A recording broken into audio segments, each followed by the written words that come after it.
one for local news in Ottawa and the Valley. This is City News, now on 101.1 FM and 1310 AM. It's Thursday, May 13th. Good morning. I'm Andrew Boyle. Right now in Ottawa and in Smiths Falls, 11 degrees. Here's what's making news in Ottawa and the Valley.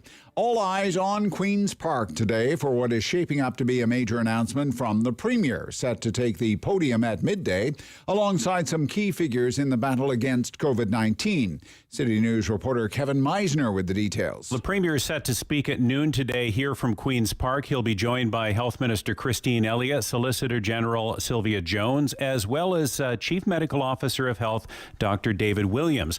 No word exactly on what Doug Ford plans to announce, but it is a good bet he's going to be working in his continued campaign to blame the federal government for variants coming into Canada and Ontario. In fact, his office just releasing a copy of a letter Ford has sent to Prime Minister Justin Trudeau calling for more tighter border restrictions.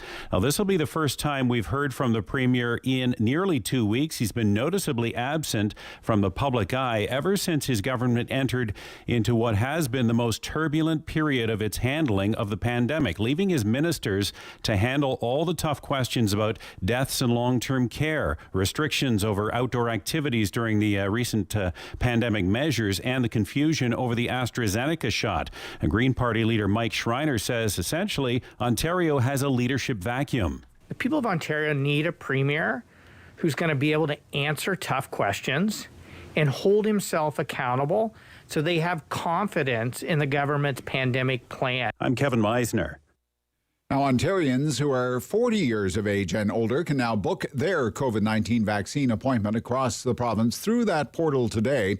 The province opening eligibility to that age through its vaccine booking portal. That happened at 8 o'clock this morning.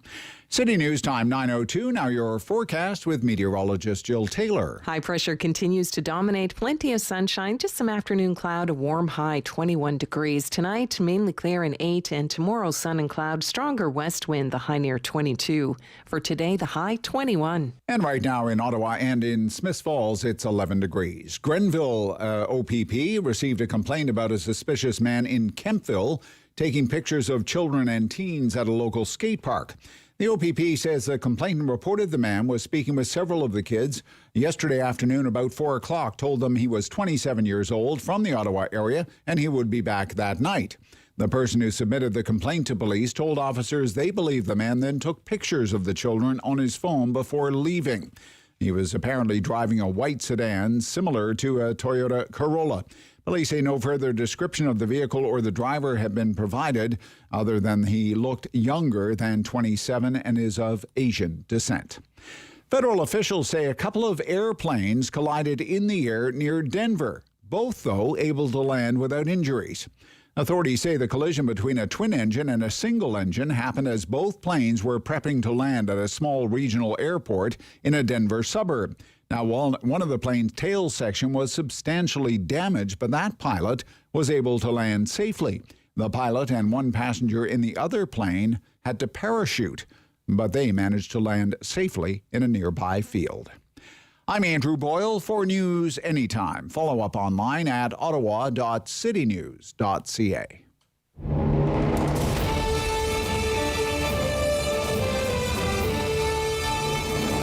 Inform your opinion. It's the Rob Snow Show on Rogers TV and City News. 101.1 FM and 1310 AM. What doesn't kill you makes you stronger. If that's the case, we'll all be superheroes by the time this is all said and done. Good morning. Welcome to the Rob Snow Show on City News. So much in the news. Where to start today? Vaccines. A little bit of this and a little bit of that. A little bit of this and a little bit of that. I'll take a little bit of AstraZeneca, maybe with a Pfizer chaser. How does that sound? What happens when you do that? Should you do that? Can you do that? What do we know? Side effects. Side effects, adverse reactions might be more common, might even be more severe. but not so severe that you'll end up in the hospital. That's what I take away from the media reports this morning, according to one paper in one medical journal. It's a UK study, researchers from Oxford following 800 people all over the age of 50. And they were mixing and matching doses, giving these 800 people all over the age of 50 different combinations. Okay. And some of them reported chills, some of them reported fever, sweats, and general malaise. General malaise. But none of them ended up in the hospital because of severe reactions. So take that for what it's worth. Not ending up in the hospital, hey, that's a good thing. That's a good thing. 800 people all over the age of 50, not a very big sample size. And that is one of the downsides of that report.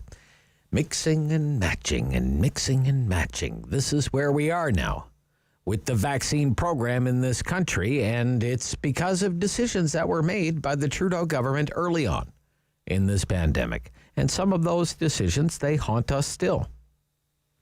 For example, there is a news report in Barron's today. Barron's is a very well-respected financial news magazine. And it has a story about Novavax and the Novavax vaccines. Trials and tribulations.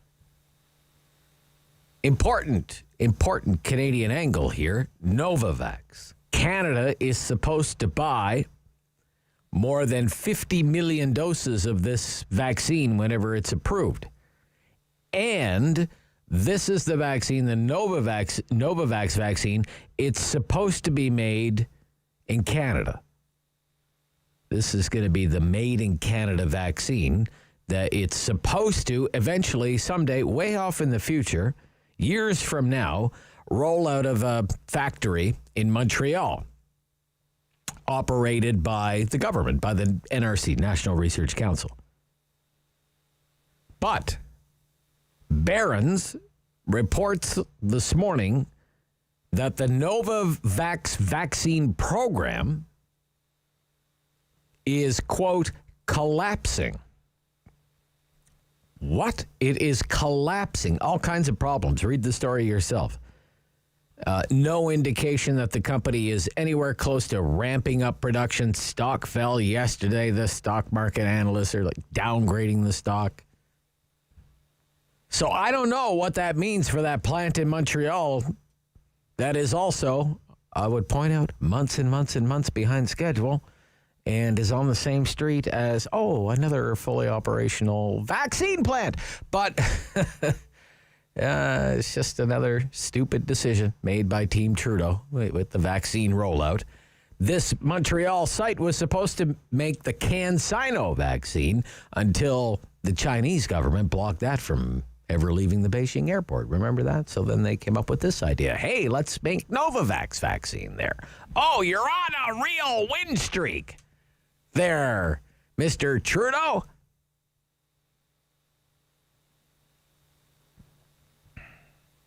Now, if there does come a time when every Canadian has actually had 2 doses of a 2-dose vaccine and 97% of us haven't, I can tell you one thing. It's not going to be because of anything that comes out of that plant in Montreal. It sounds like a lot of Canadians will be doing what? Mixing and matching and mixing and matching. And going through, a typical day in Rob Snow's world. You will suffer from general malaise. Okay. Are you okay, I would ask you this morning, with mixing and matching vaccine doses? David is shaking his head. You're not impressed, right? I would take any dose. Just give me a dose of something. Okay? Right? A dose of Astra, a dose of Pfizer, a dose of Moderna, and then give me a dose of Astra and a dose of Pfizer. Just put it all in one vial, mix it all together, shoot it into my arm, and I'll see you in 5 years. Whatever. Okay? Why not at this point? We may have no choice, a lot of us. But if it comes down to that, tell me what you think. We can get into this again this morning. Talk Back Hour, a perfect opportunity. We do that every morning between 10 and 11 o'clock, an hour of phone calls. It was smoking red hot yesterday, wasn't it? And an hour of opinions, your opinions, most important opinions to me. 750-1310, 750-1310, 613-750-1310. You can drop me an email. The Rob Snow Show at ottawa.citynews.ca. Ask around. They'll tell you that Rob Snow Show. Ooh, boy, hottest talk radio in town. Join us. Be part of it. Great show ahead. After the 9:30 news, it's Ontario politics this week. Not to be confused with This Week in Ontario Politics. How about this day in Ontario politics? Noon. Doug Ford has a noon news conference today. It's high noon for Doug Ford. Lockdown decision day. I'm trying to build up the suspense. There's no suspense. This is what he's going to do. Sorry, Ontario. I blew it. The lockdown's extended. I mean, it was leaked to the media days ago. The stay-at-home order was supposed to expire next week. It's not going to expire next week. It will be extended for another 3 weeks. But nevertheless, two things to listen for. What will happen with the schools? We have who's coming on the show today about schools? Somebody's coming on the show today about schools. Tom D'Amico. He's the Director of Education for the Catholic School Board in Ottawa. It's a pretty good get for us. What time is that? That's at 11:30. 11:30, okay. Can you really reopen schools? What would be the point at this point in time to reopen schools for in-class learning? That's one thing to listen for. And outdoor activities. Will some of the restrictions on outdoor activities be relaxed? Golf, pickleball, tennis, go for a picnic, go to the skateboard park. Will the government relent on some of the stupid elements of this stay-at-home order? Noon, high noon, Doug Ford News Conference. Listen for it on City News. And inflation. Yeah, I have this inflation obsession on the program. Okay, why not? You see the number yesterday from the United States, 4.2% inflation rate, 4.2%. One of the top economists in the country, Benjamin Telf, CIBC World Markets, on our show today. Obsession. Not just for me, it's inflation is the talk of financial markets now. And it's an important story because of what inflation can do to interest rates. For example, I looked up this morning, the rate on a 30-year government bond has gone in the last 2 months from 1.6% to 1.8% to 1.9%. Then it went to 2%, and yesterday it was 2.1%. 50 basis point move in 2 months. Huge story when your government is borrowing money like crazy and running a $400 billion budget deficit. And the government of Canada 10-year bond yield, 1.6%. It's up 100 basis points. Very big deal. So we'll ask Benny, is it a short-term thing? Of course there's inflation. Oil prices were $0. Now they're $65. Of course there's inflation. Or is this, are we setting ourselves up for the 1970s all over again? Jimmy Carter, we've already got the fuel shortages. We better hope not. We better hope not. And, boy, that's the end of the hockey season. Ottawa Senators fans, it's going to be a long 5 months without Sens hockey. But I'm excited about the future. I really am as a Sens fan. And this is what I'll remember about this weird season. They beat the Leafs in game 1 of the season, and they beat the Leafs in the last game of the regular season. It was all the stuff in between that wasn't so great. But we'll review the Senators season, look ahead to next season with Wayne Scanlan from Sportsnet.ca. And coming up next, post-media columnist and author Randall Denley on the sorry state of healthcare funding in the province of Ontario. Here on the Rob Snow Show on City News.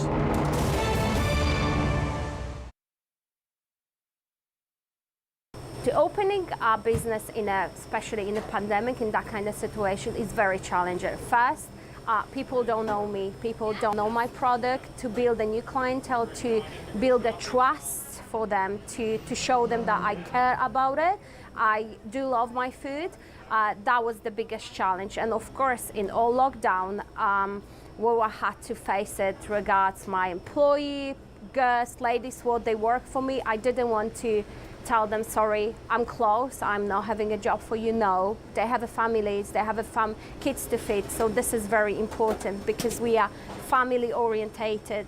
And we decided to open. We, of course, essential business. So been very tough, very, very tough, as we didn't see people on the road. Market was completely quiet, but we knew it that we have to wait, and we knew it that we're gonna be fine. In this time, we built online shop, Vedel Online, and we did Uber Eats, which one is picking up and is very, very popular. We have a really good feedback. So this is the song from my heart.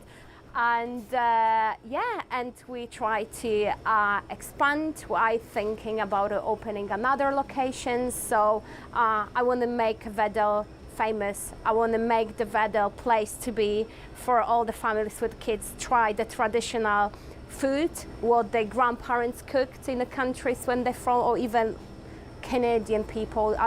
They're more than welcome to come and try our famous pierogis. I try to be passionate about my food, organic food made with love, with all homemade, organic. So you can find food from all over the Europe: Polish, German, Ukrainian, Romanian, French, Armenian. So all kind of different types of food. Homemade lunches. We focus on the homemade lunches, grandma style.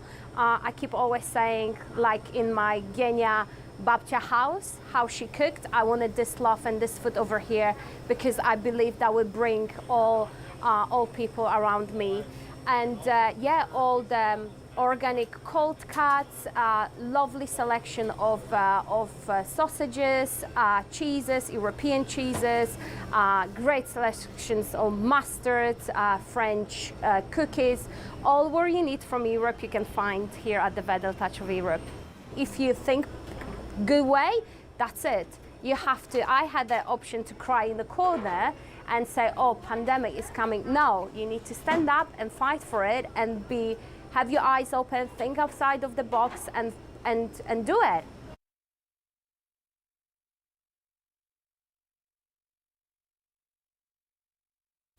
He's the opinionated Ottawa icon. The Rob Snow Show returns on Rogers TV and City News. 101.1 FM and 1310 AM. Author and post-media columnist Randall Denley back with us this week. Good morning, Randall Denley. Good morning, Rob.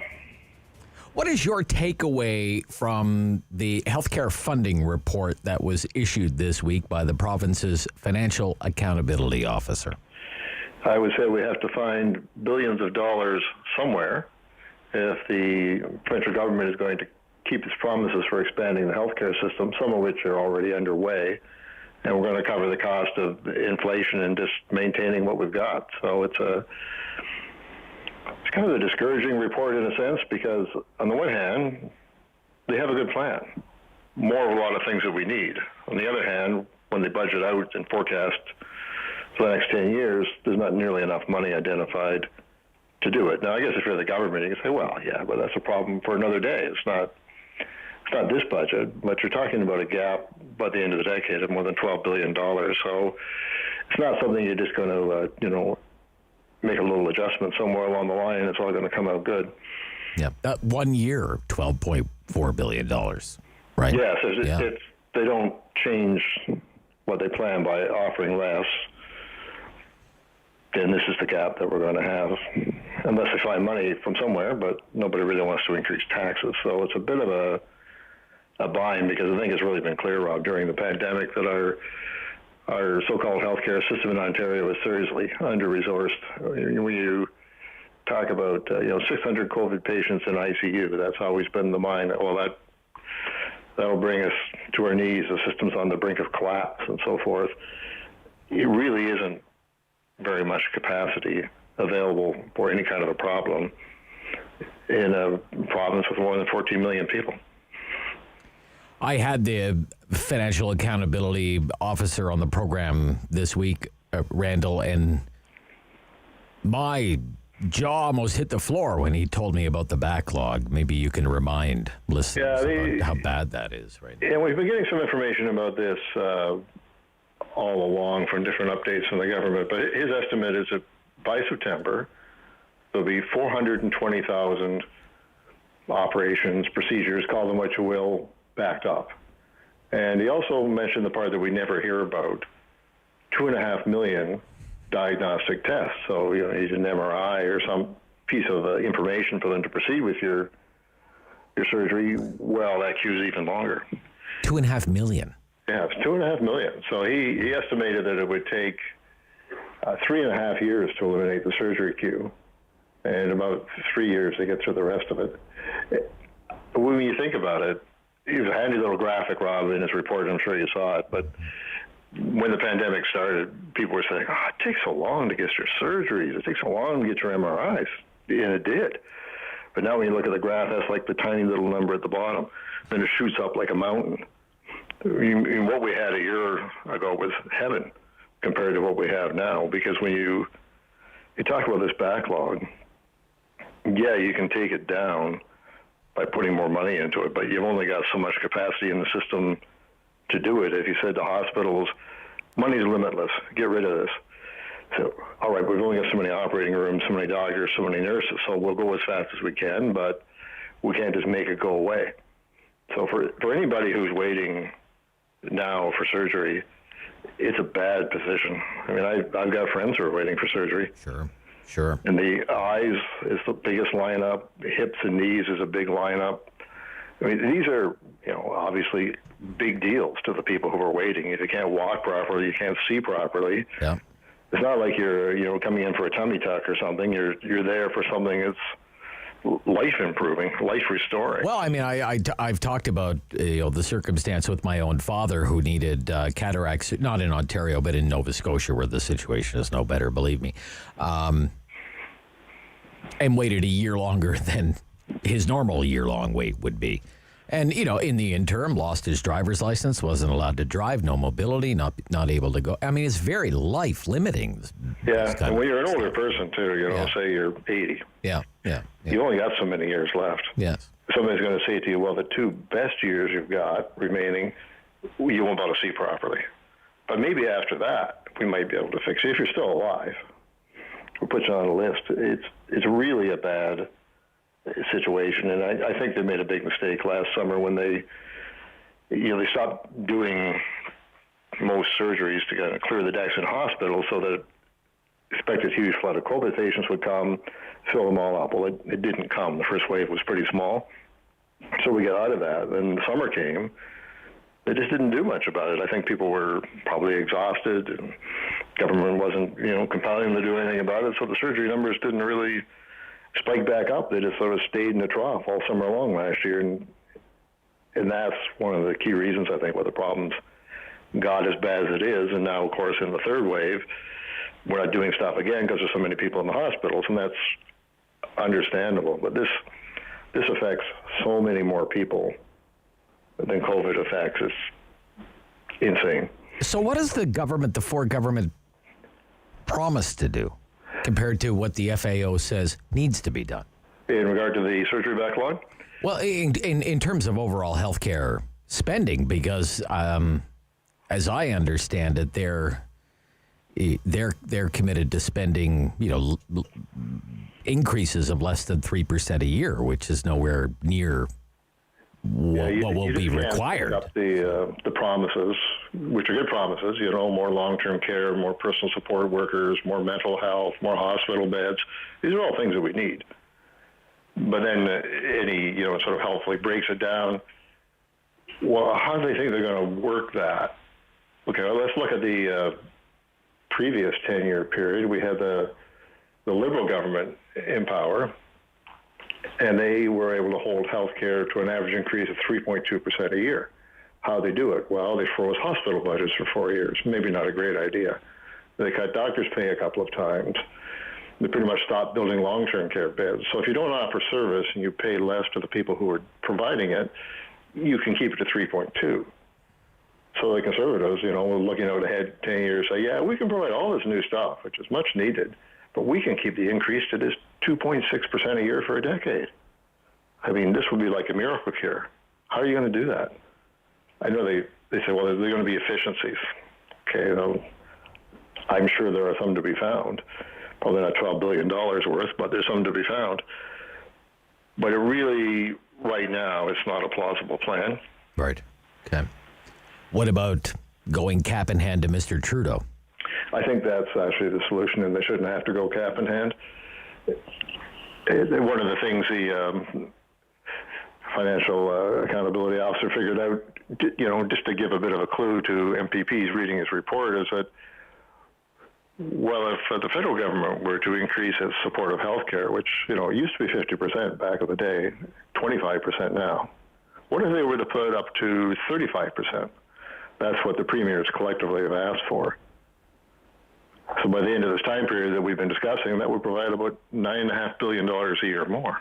Okay. It doesn't close the whole gap, but it closes 3/4 of it, okay. Leaving what's remaining to be something I think that can be controlled by Ontario. Yes. And I think this is a really important question for voters to ask candidates during this federal election. Everyone anticipates, okay, the federal government has put out the biggest spending plan in the history of the country, hundreds of billions of dollars of debt.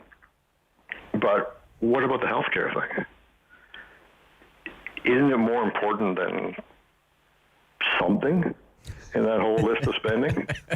Like anything? Is there anything that you could give up, push off, forget about to cover healthcare? I mean, there's nothing more important the government does in this country than healthcare. And as we know, they insist that it's ours. There's no private sector involvement. It's universal. Everybody has to be covered. We've got this. Great. So do it. And so far, all Trudeau said is, well, all right, I got your request. Nothing at the moment, but, maybe when the pandemic's over, we can kind of look at it. Who knows? Maybe he'll promise something in the election. I don't know. But when you bring out a budget that big and you don't deliver on the healthcare piece, to me, you say, well, what are your priorities? I know healthcare is typically called a provincial responsibility, but in terms of cost sharing, it's always been a federal, provincial responsibility. Provinces just can't bear the entire cost of it on their own. So you've got a federal government that's prepared to spend limitless money on anything, really, including, big payments to profitable corporations during the pandemic. Healthcare, not so much. Not really on the radar right now. Yeah. Why? Is there some healthcare issue going on in the country? I mean, could you have a better time to make that a central promise in an election campaign, and especially for a government that needs to win an election in Ontario? Say, look, we know that Ontario's healthcare system isn't big enough. It's short of money. It needs to expand. Here's what we're going to do to help. Yeah. Okay, Randall, Denley, thank you for this week. Great points, as always. All right. Thanks a lot, Rob. Yeah, read that in the Ottawa Citizen this week about the rock in the hard place with healthcare costs in the province of Ontario. Ontario's current healthcare spending plan, a pile of horse feathers. Randall Denley's column in the Citizen this week. Back after the news with Ontario politics this week. This is City News.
number one for local news in Ottawa and the Valley.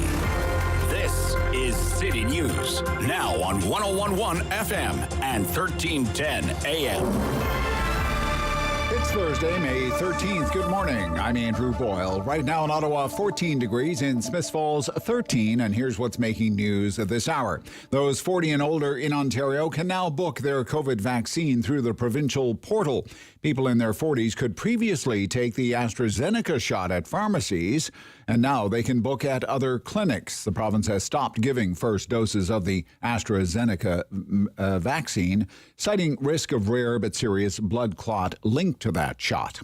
The Premier making a rare public appearance today at noon, flanked by people closely associated from the government with this pandemic battle. There is speculation that a noon meeting today will talk about extending the stay-at-home order that is set to expire next Wednesday. A federal Conservative Party tweet quickly deleted last night after an immediate backlash. More on that tweet and the reaction coming up at 10 o'clock.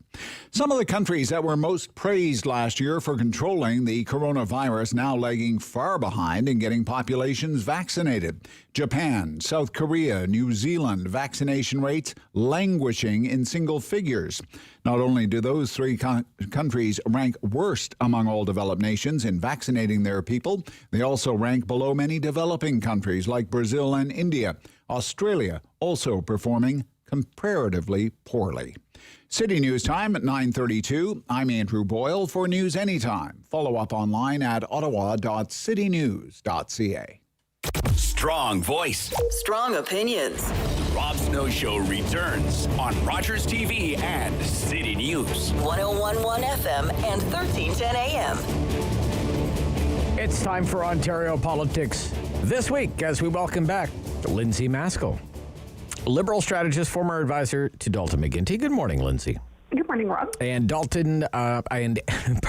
Andrew Brander, senior consultant, Crestview strategy, and former advisor to the Ford government. Good morning, Andrew. Good morning. Yeah, I hope everybody's well, having a good week, and everything is going fine. Everybody vaccinated, half vaccinated?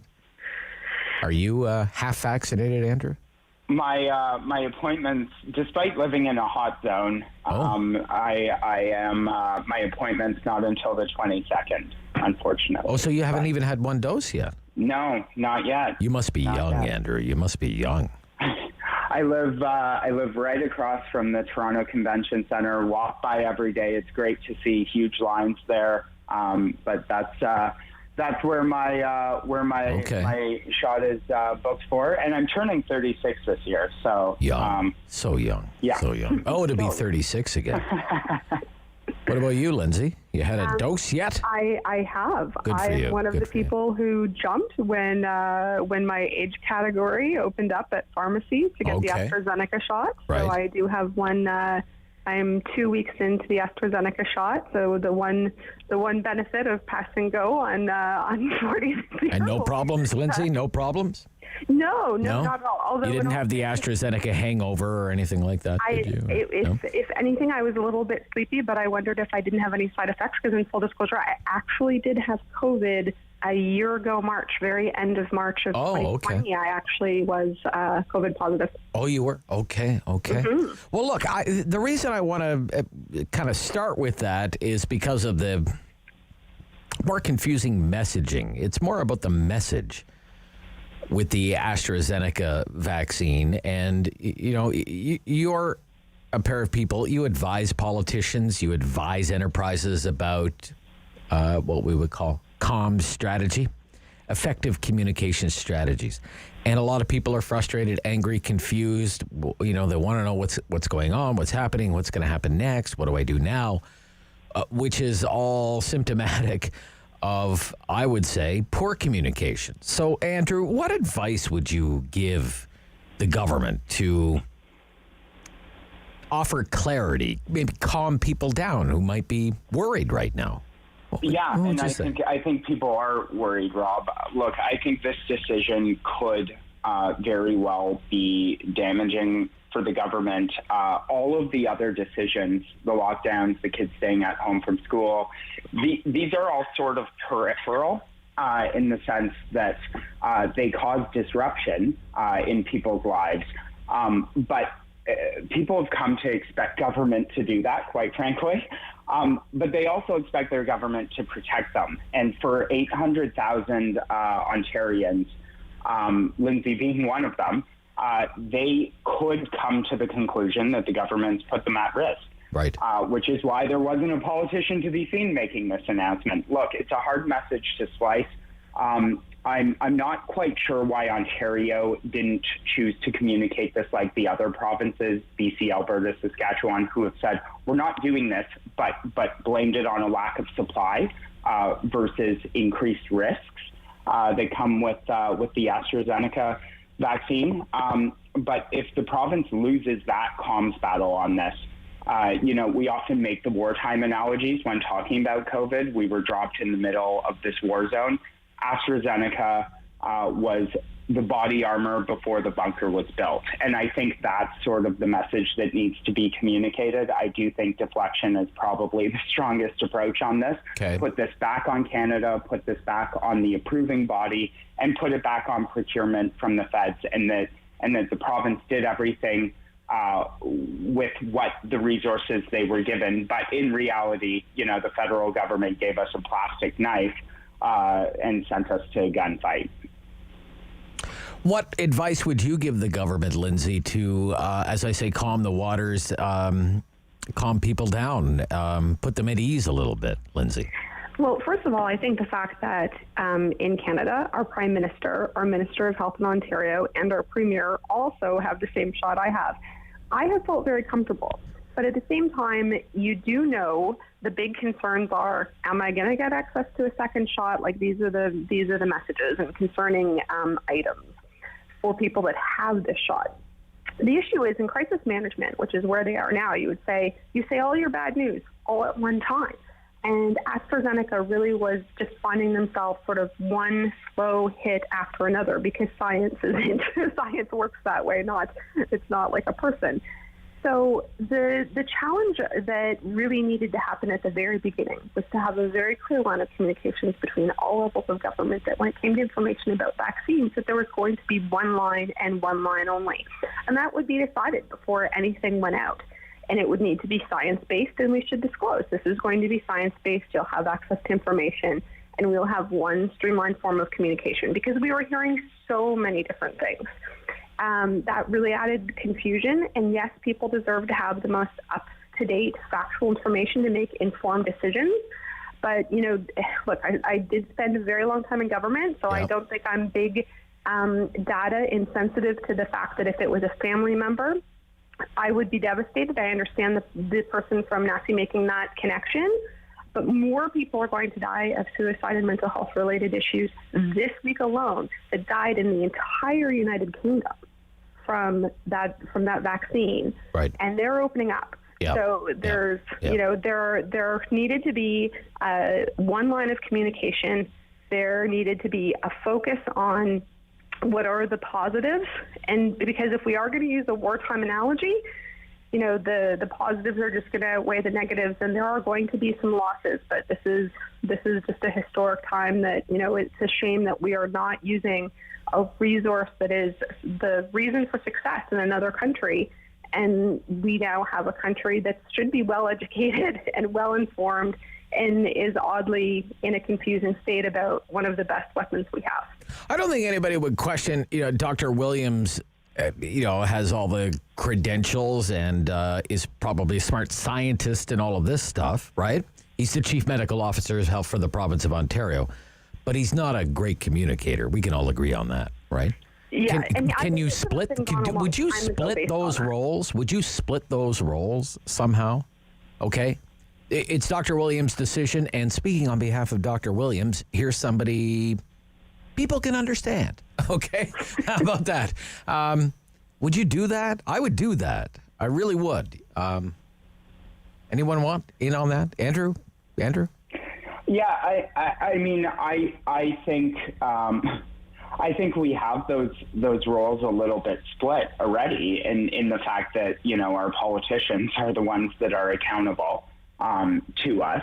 and they rely on the advice of professionals. It's really interesting to see every week what decisions the government makes in terms of who's going to deliver sort of the fact-based part of the argument, and then who's going to deliver the analysis, right?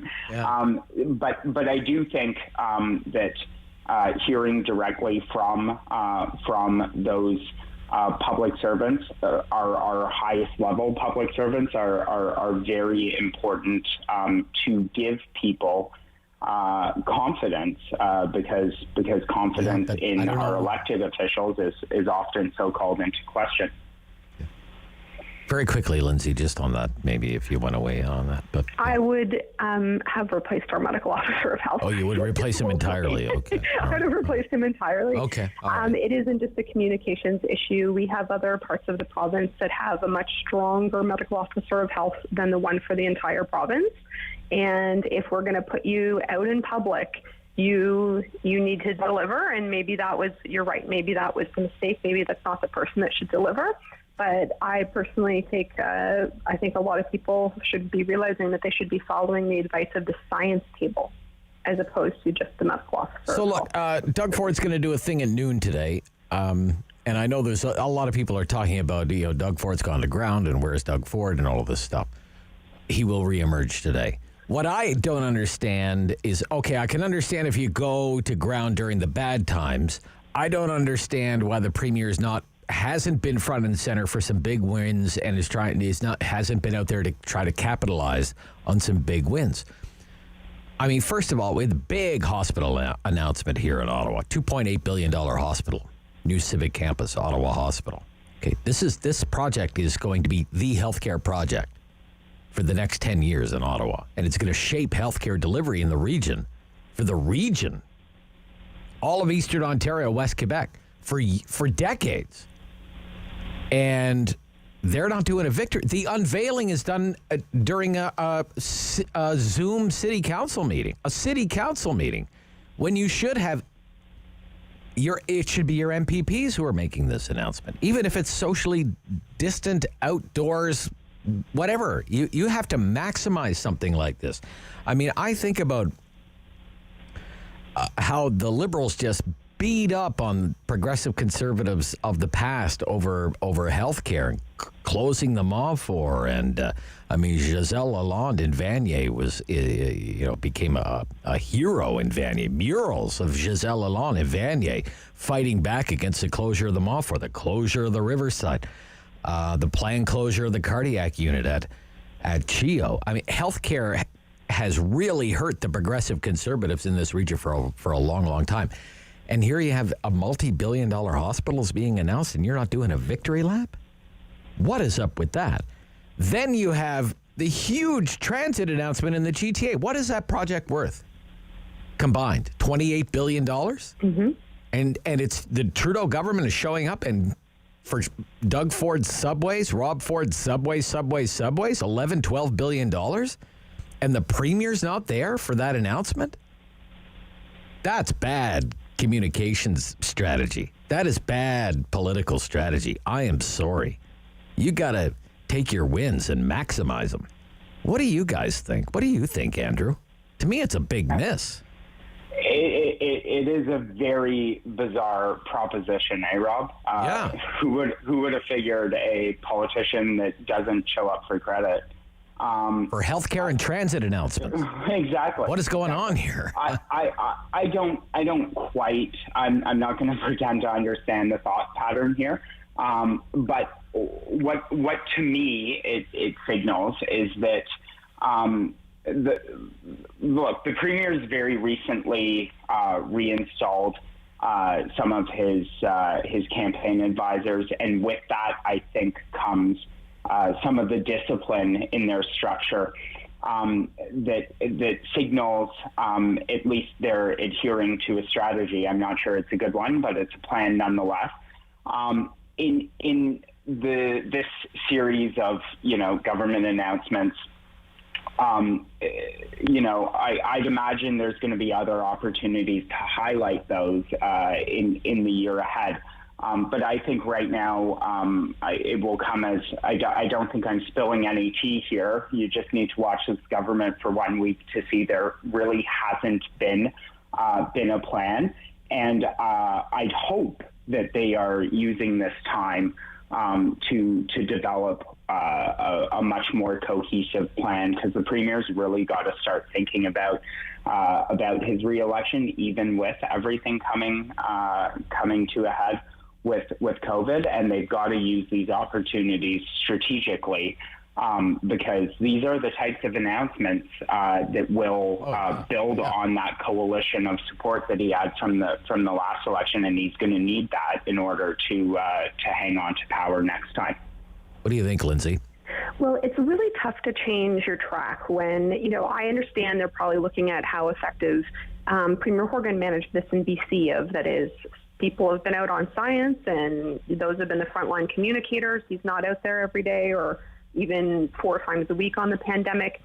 And you think, okay, well, he got reelected. He has managed to have other people communicate on the pandemic. It worked effectively. You can't shift to that model all of a sudden when you've had, when you've been out there calling out saying, the Prime Minister hasn't been out there, all the Conservative strategists have been saying about, Bill Blair delivering news on the border. It's too difficult to switch, particularly when, we're in the third wave of the pandemic and you've been out there every day saying you're accountable to then go underground. So it's two very bad things. One is he is either so shaken and lost his confidence that he doesn't want to be, which is very concerning. But unfortunately, I think it's more the difficult conversations campaign strategists have probably had to have with him, which is, we have good news. That needs to be a clear message. You being out is going to just create the questions that we don't want to be talking about right now. So let's let it be clear. Okay, so Doug Ford comes to Ottawa, and he's standing at the lectern and taking questions in front of the future site of the civic campus of the Ottawa Hospital. And the first question is, where have you been, Doug? And what about the third wave? And are you going to fire the long-term care minister? Are you going to support the federal plan for $10 a day childcare? So there's a bunch of questions that would be asked first, because there's going to be plenty of time to talk about the good news and all of the benefits that it's going to bring. But it's just at this point, do they think that, did they have to have the hard conversation that he's more bad, that his bad news outweighs the good news? Okay, it's hard to hide Doug Ford. Okay, all right. He's a tour de force. He is a personality. So, look, we'll come back. I want to pick up on this theme. This is Ontario Politics This Week with Andrew Brander, Lindsay Maskell. I'm Rob Snow, and this is City News.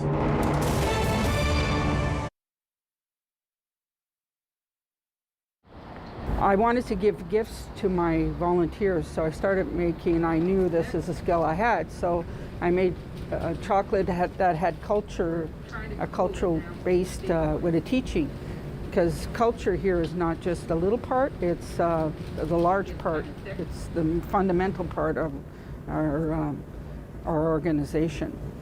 So then we started doing, just little programs, and we sell a few at a fair. And then we started getting contracts. People were starting to enjoy the chocolates, and started getting more and more contracts all across Canada. Then we decided to become a social enterprise, and we were able to create 2 jobs. And Val is one of our chocolatiers, very talented. We were able to help her with employment. We started just with a little bit in the kitchen, doing a little bit of chocolate together, and next thing, it's just kind of taken off. And it's great, because I love to be creative, and we get to create a lot and make up stuff, and it's just I just love it. It's just great that we get to make money back for Wabano, and it's helping me out, and we're helping just everybody out, Wabano and everything. We met a very socially conscious business owner being around town, and we decided to partner, because beans and chocolate, coffee and chocolate are sort of created the same way, and there's and they're very one one origin bean, So it was a good pairing together, and it's been a fantastic partnership for both of us. I was fortunate enough to get introduced to Purat, the head of Wabano Fine Chocolates, through a local networking group. And I was completely intrigued by the social enterprise that she was running, and then I looked at what we were doing, trying to support local business and supporting local communities, and it was a perfect match, and it's been fantastic ever since. We make every batch by hand. We temper it by hand to get to the consistency it needs to be to make a good chocolate. And one of the best, also wonderful things we did, we've connected with Ed, with being around town, and our coffee bars have been an amazing hit. So we're really excited about the connection with our coffee.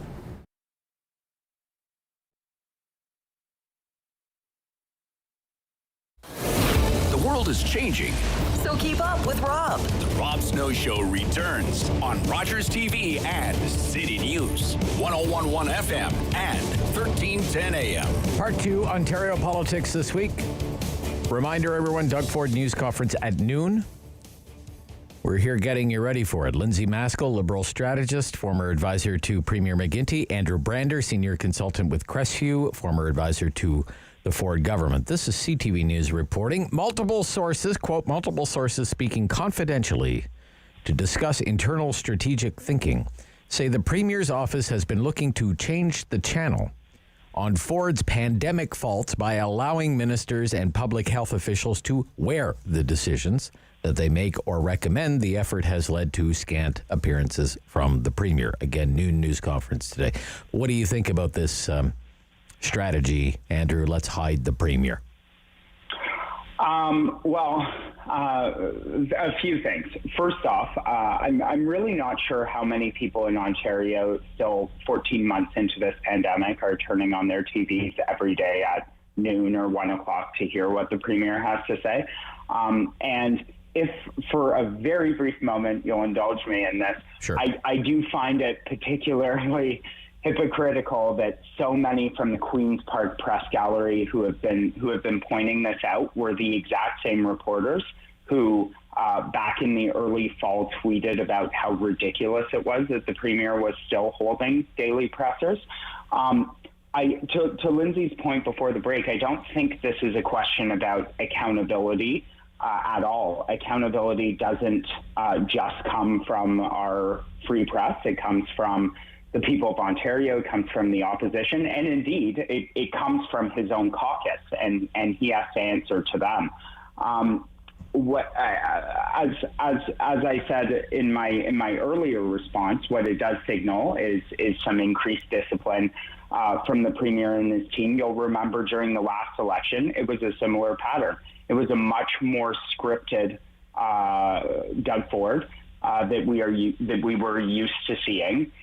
So I don't think this is a surprise. We're a year out. As I said, the Premier's sort of got his election advisors largally in place. We're in spring training, and in 2014, you'll recall, Premier Kathleen Wynne was accused of campaigning in a bubble as well. It didn't hurt her at all, and so I think that's a strategy. You're gonna see a lot more discipline coming from the Premier in the months ahead. Okay. Discipline. What do you think, Lindsay? Well, I'm a big fan of discipline, Okay. but All right. I don't think. I think that it just got too hard, right? So you have the big battle on sick leave, and then you have to use sick leave yourself.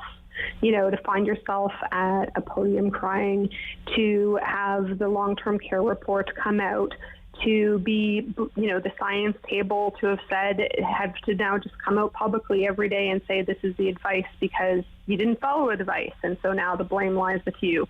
I think the pressure got to be a lot, and the people coming in to start campaign discipline is fantastic, but they're just doing crisis control right now. We're not at that. They are not at that stage. I think it's interesting he's coming out today to likely extend our stay-at-home order in Ontario. Yeah. And I really do think if they could do it over again, I hope they would take my advice, which would have been, you should say, we're going to do whatever the science table tells us to do. They are the experts. We will communicate it. It will be clear what their advice is.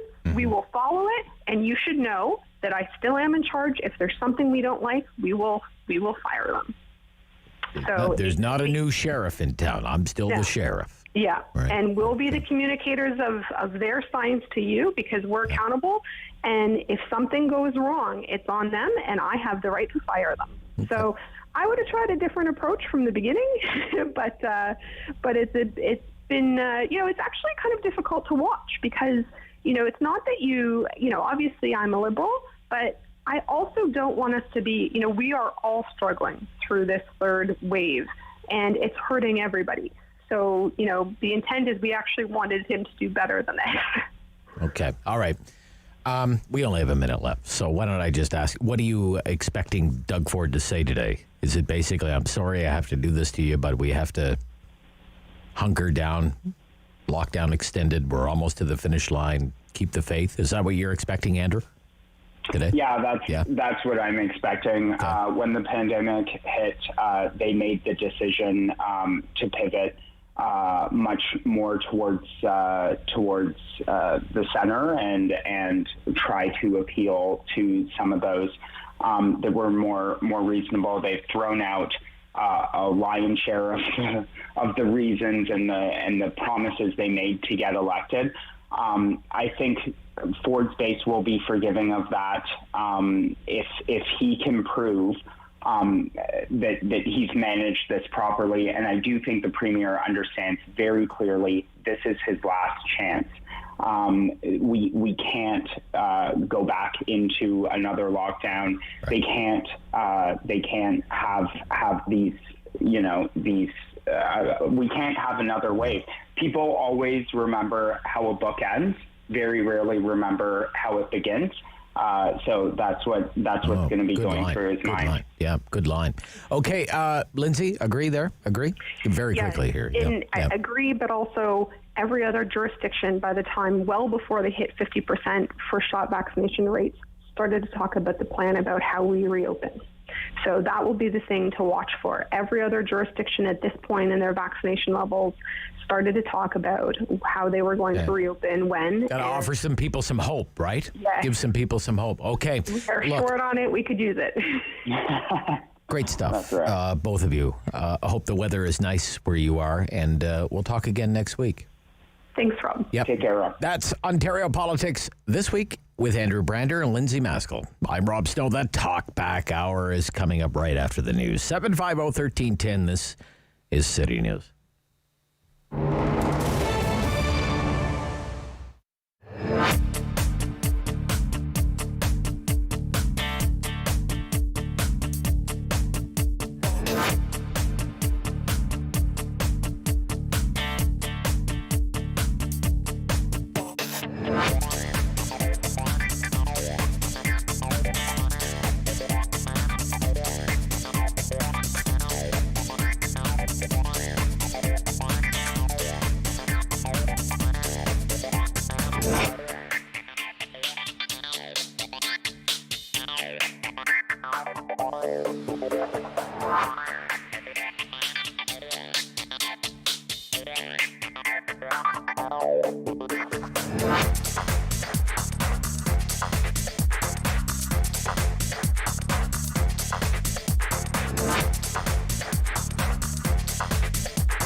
is City News. CIWW 1310 AM in Ottawa. And CJET 1011 FM in Smiths Falls and the Valley. Number 1 for local news in Ottawa and the Valley. This is City News, now on 1011 FM and 1310 AM. It's Thursday, May 13th. Good morning. I'm Andrew Boyle. Right now in Ottawa, 14 degrees. In Smiths Falls, 13. And here's what's making news in Ottawa and the Valley. It is rare lately, but we will be hearing from the Premier at noon in a media briefing.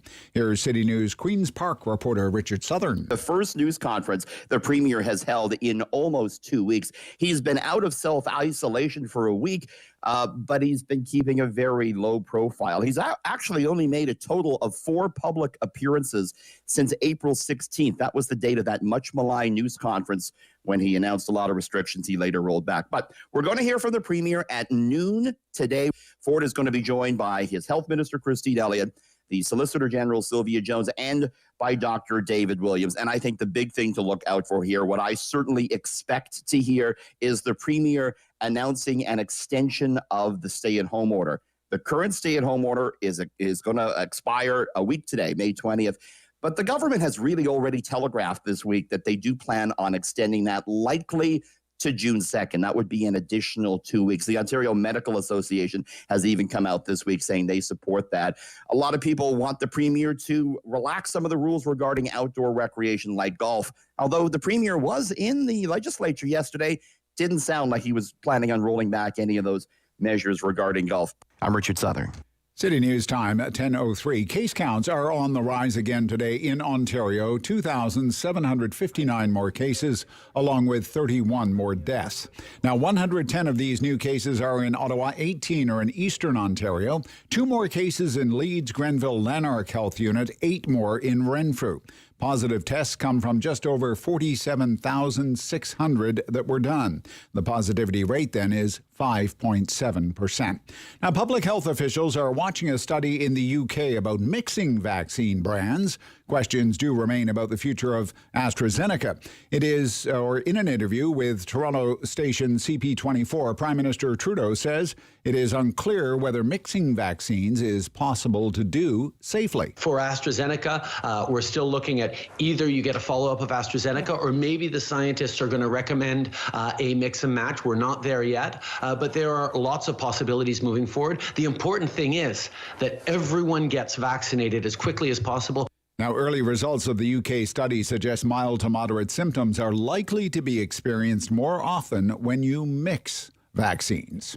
City News time 10:04, and now your forecast with meteorologist Jill Taylor. High pressure continues to dominate. Plenty of sunshine, just some afternoon cloud, a warm high 21 degrees. Tonight, mainly clear and 8, and tomorrow, sun and cloud, stronger west wind, the high near 22. For today, the high 21. And right now in Ottawa, 14. In Smiths Falls, it's 13.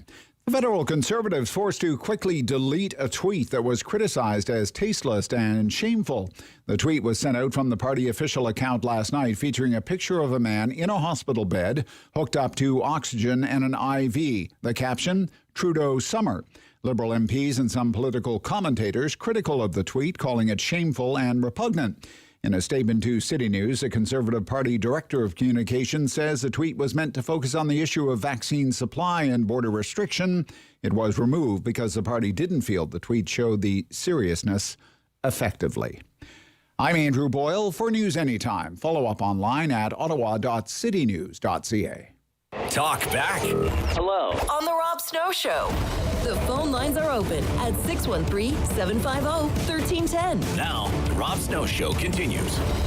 Would you be comfortable mixing and matching vaccine doses?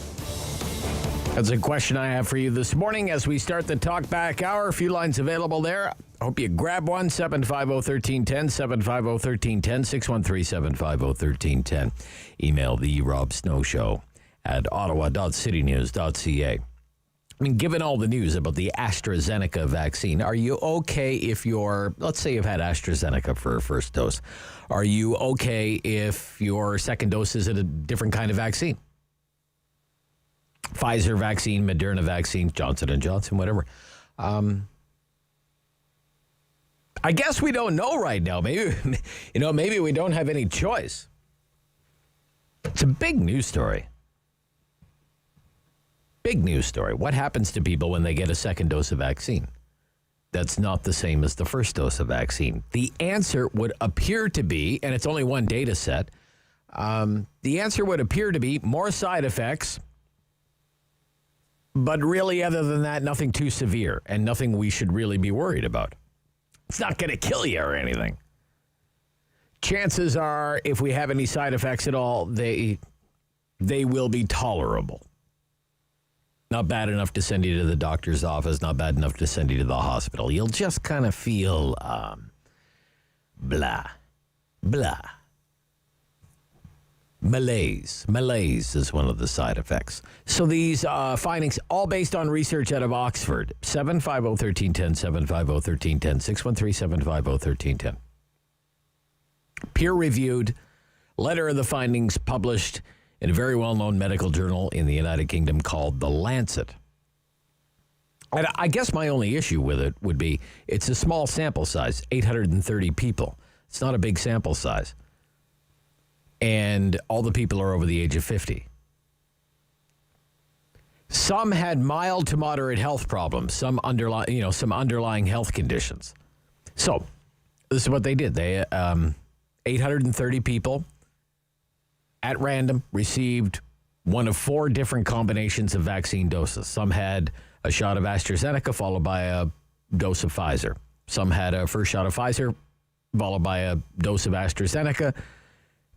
And some in the sample had 2 doses of the same vaccine. You get the idea.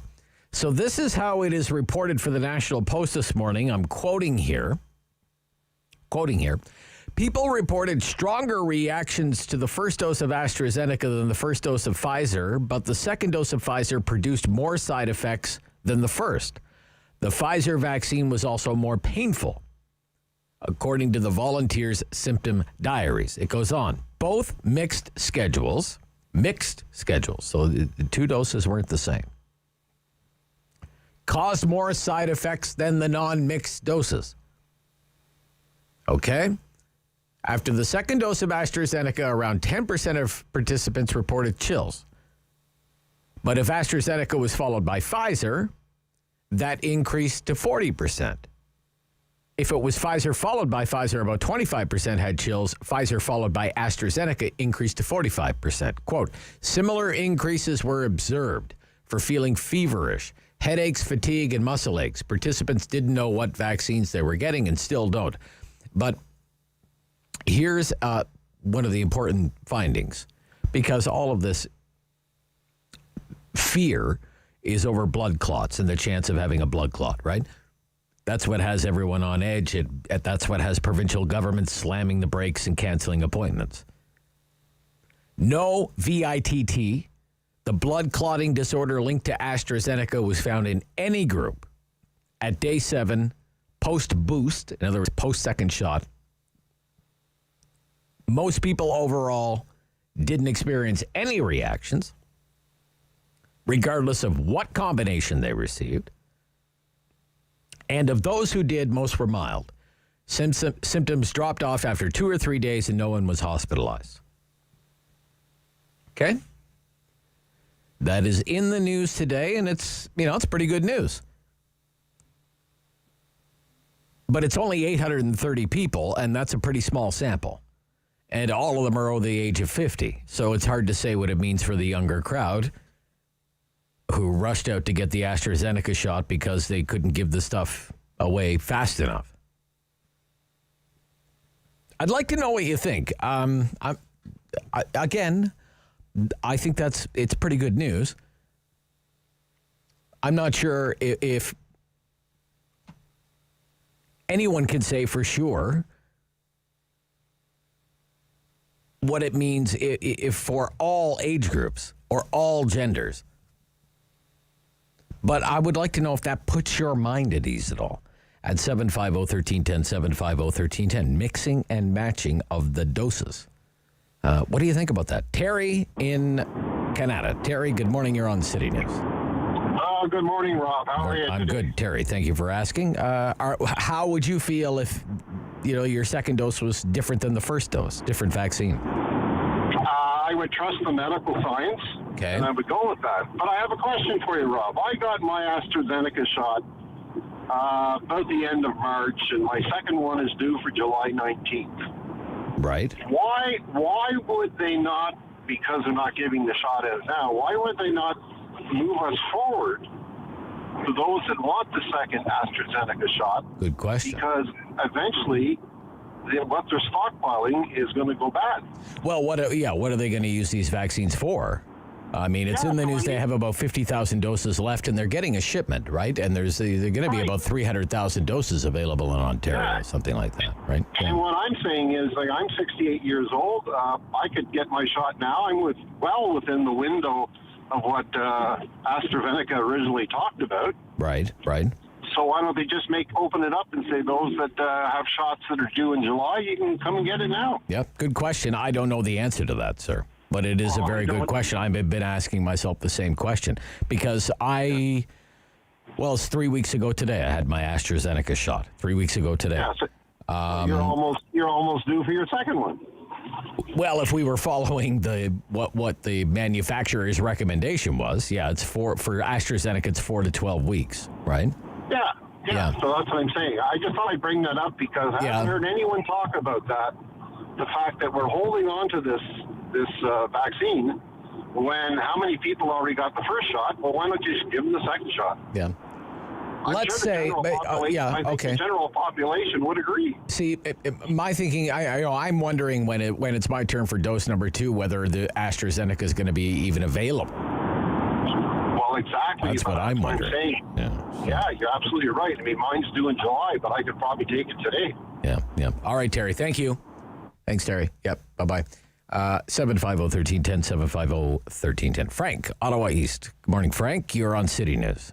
Good morning, Rob. First-time caller. Well, I appreciate that, Frank. Now it says Ottawa East. Would that be like old Ottawa East, or are you in Cumberland? Elmville area, Southville.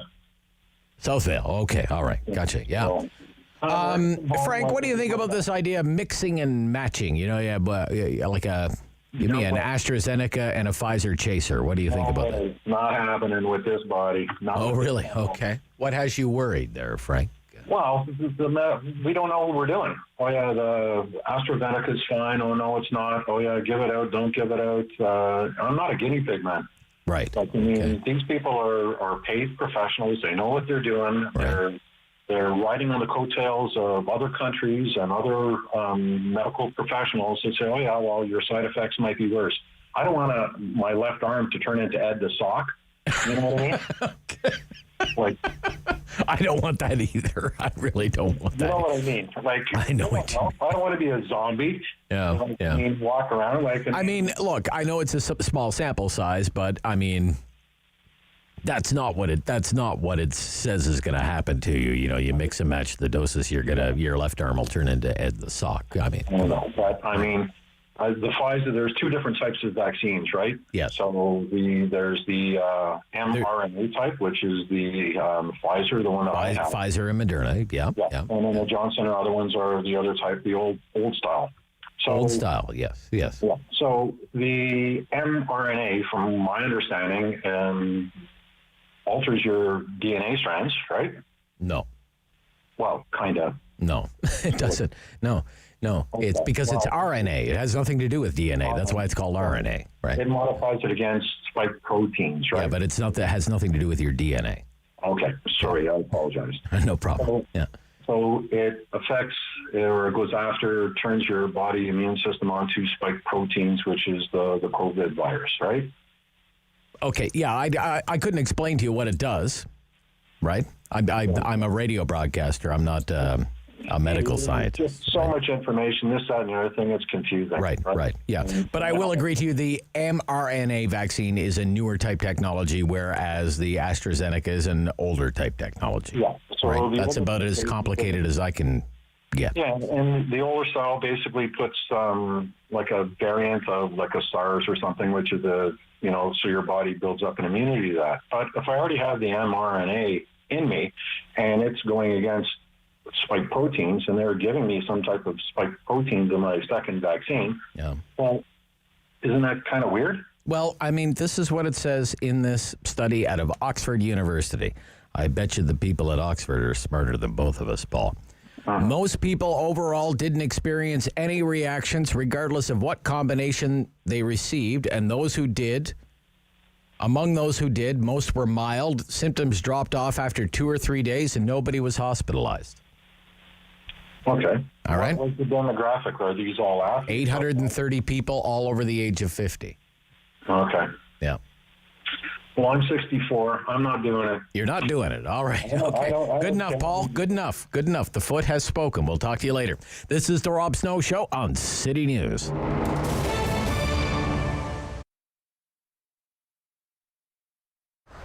I'm blessed to be married to someone who is a scientist and spent a lot of time following what was happening over in China ahead of time. So he did give us the heads up that this was coming. Not that we believed him right off the bat, but when it did happen very, very quickly, we were prepared. We had hand sanitizer and we were set up to not close our doors. So we locked the kitchen down at Wellington Street, but we left this kitchen open. We put in protocols immediately. We only allowed our very small crew of 4 or 5 people in at the time.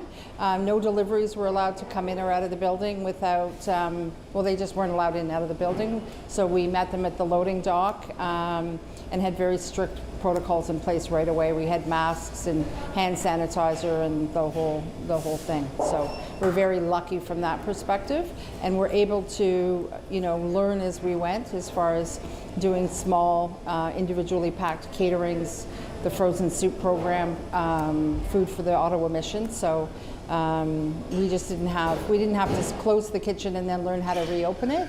We just were able to modify and shift as we needed to. Because of our partnership with the Ottawa mission, we were able to very quickly help support them. They were able to send us some product and some supplies, so it wasn't a burden on our business, and we were able to supply the staffing and the packaging to help produce that when they needed it the most. And we produced about 1,400 meals a week to complement their meals, and we started our soup program right away. We realized very quickly that there was a need in the community to get together and all work together, not only to support local, but also just to support all the people that were suddenly in a position of, being locked down and not being able to get out. So by starting that soup program, our community, our clients got online and started making donations for the soups, and we were able to produce the soups and get them back out to people that needed it. We're right now currently making 150 liters of soup per week, but we've made, I would say, 5,000 or 6,000, easily since the pandemic. Probably more. I'd have to do the math, but lots. I think everybody in the city has to be very aware of how blessed we were to have great weather this summer and people were able to get out and about, and that's going to shift. So we do have to be much more aware of who our most vulnerable is, and I really think we have to work together as groups. There are so many organizations in the city that are doing something and contributing and working together, and I think it doesn't matter who, but see what you can do to just step up and help them, whatever it is, whether it's driving or delivering food, or someone has extra zucchini in their garden, or if they can afford to donate some money to any of these organizations. I just think we all have to work together. We're smarter and wiser than we were the first time. Time to talk back on the Rob Snow Show. Have your say and call now. 613-750-1310. Mixing and matching vaccine doses. How do you feel about that? A little bit of Astra with a Pfizer chaser. There will be side effects. They might even be more common. They might be more severe, but not so severe that you would end up in the hospital, according to a study of 830 people all over the age of 50. And there is a peer-reviewed letter in the Lancet Medical Journal out of the UK. Okay, people who mixed and matched their doses did report side effects more often than those who had the first and second doses of the same vaccine, but usually those side effects cleared up in a day or two and nobody had to be hospitalized. So if it comes down to it, let's say you had a dose of Pfizer, but now you have to get a dose of another vaccine. Would you be okay with that? 750-1310, 750-1310. Paul, you're on City News. Good morning, Paul. Hi, Rob. It seems that you and I are both in a similar boat. I got AstraZeneca a little over 2 weeks ago. Okay. I'm going to tell you why I'm now concerned. Okay. I've been following the numbers. They've been published in the media. When AstraZeneca first started talking about blood clots, the number of people who had these blood clots, they were saying the numbers were like 1 in a million, 1 in 2 million. And then that came down 1 in 250,000 or 1 in about 125,000. Now, out of Ontario, they're saying it's 1 in 60,000. And to me, that's concerning because, first of all, 1 in 60,000 is still a relatively small risk. Sure. But it's a lot different than 1 in a million, right? Yeah. And then the other thing is, their numbers are changing about how many people are getting this blood clot. And it's going from 1 in a million or two, now we're down to 1 in 60,000. I don't like the direction that trend is going. Yeah, you don't like the trend line. And I was thinking about this on the way home yesterday after the program because I said yesterday that this AstraZeneca vaccine has been the workhorse of the UK vaccination campaign. More than half the doses given out in the UK, which is far along in its reopening now. People are going to hug each other on Monday. They'll be allowed to hug each other on Monday. Close to 30 million doses have been given out of the AstraZeneca vaccine, and they have had, the number is 48 deaths, okay, from blood clots, which is 0.000168%. 48 deaths out of almost 30 million doses. Right. Which now, is here's a question I have next to nothing, right? The AstraZeneca that they got, was it manufactured in the same spot that the AstraZeneca that we got? Well, I mean, it's a UK vaccine. I mean, it's the Oxford AstraZeneca vaccine. They made in the UK. Okay, so if that's true, why? But Ontario's report. Okay, you're dropping out, Paul. I'm losing you on your phone there, Paul. I'm sorry, we can't finish this call. The cell phone quality is just too poor, Paul, I'm afraid. But, I think Paul's fears are rational fears. You said it was 1 in a million, and then it's 1 in 100,000, and then it's 1 in 60,000. Sure, absolutely. Is that how you feel? 750-1310. 750-1310, 613. 750-1310. So today's case count for Ontario, a jump from yesterday. Yesterday was a little more than 2,000, and today it's closer to 3 than it is to 2,759 for all of Ontario. 110 here in Ottawa, 8 in Renfrew, 18 in the Eastern Ontario Health Unit, 2 in Leeds Grenville. 31 deaths. Goodness gracious. 47,000 tests and a positivity rate of 5.7%. That test positivity rate has come down quite a bit. I haven't seen a number for the number of vaccines actually administered. Oh, David has his hand up. Yes, David. Justin, happening now. 137,697. 137,697 doses administered yesterday. So a little lower than what they've been doing recently, which has been about 140,000, 141,000 a day, 137 for the last 24 hours. Still not a bad number. The benchmark is 150,000, right? They'd like to do 150,000. More bad news on the vaccine front in Canada. More bad news about the Trudeau government's handling of the file, which, again, the Team Trudeau should really face some tough questions about some of the early decisions that it made on the vaccine rollout, particularly when it comes to actually having a made-in-Canada vaccine. So Canada wouldn't be so reliant on imports and on international supply chains, and so vulnerable to vaccine nationalism. Novavax, I don't know if you remember that name, Novavax. Story in this morning's Barron's, from Barron's, very influential, highly respected Wall Street magazine, Barron's, kind of a sister publication to the Wall Street Journal. And this is what it reports this morning, and I'm quoting here. There was plenty of bad news to go around for Novavax as the company reported earnings and pushed back the timeline for its COVID-19 vaccine on Monday. Manufacturing problems are the most serious issue, according to J.P. Morgan analyst Eric Joseph. Joseph said his confidence is dwindling that the company can meet the production targets it has set for this year, given raw material shortages and seemingly inconsistent batch production. As other COVID-19 makers continue to ramp up their own manufacturing capacities, Joseph suggested that the case for Novavax's COVID-19 vaccine, at least in the short term, is collapsing. Collapsing. Now, why is that important for Canada? I'll tell you after the 10:30 news. How about that? We've reached halftime. This is the Talkback Hour on the Rob Snow Show. Have a line available for you.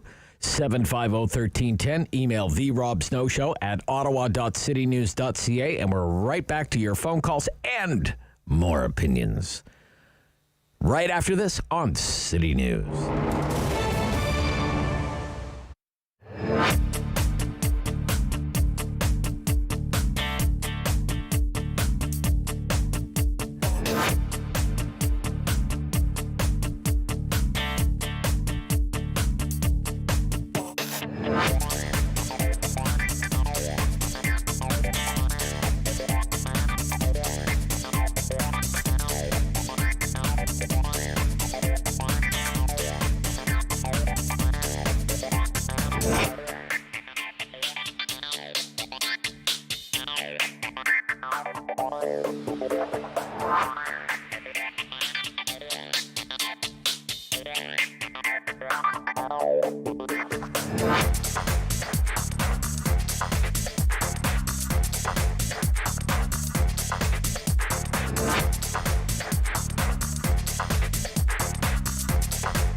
In Ottawa and the Valley.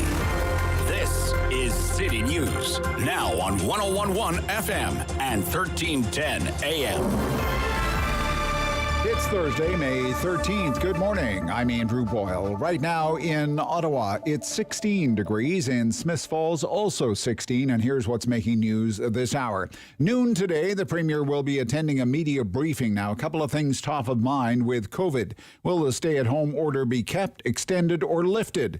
The latter seems highly unlikely. People are assuming the order is going to be extended into early June. Medical professionals have already called on the province to extend, with COVID case counts still fluctuating and still high. Now, today's numbers, for example, show another move up with 2,759 new cases. This is province-wide, and 31 more deaths. Now, according to provincial numbers, 110 of these new cases are in Ottawa, 18 are in Eastern Ontario, 2 in Leeds, Grenville, Lanark, 8 more cases in Renfrew. The positive tests come from just over 47,600 test results.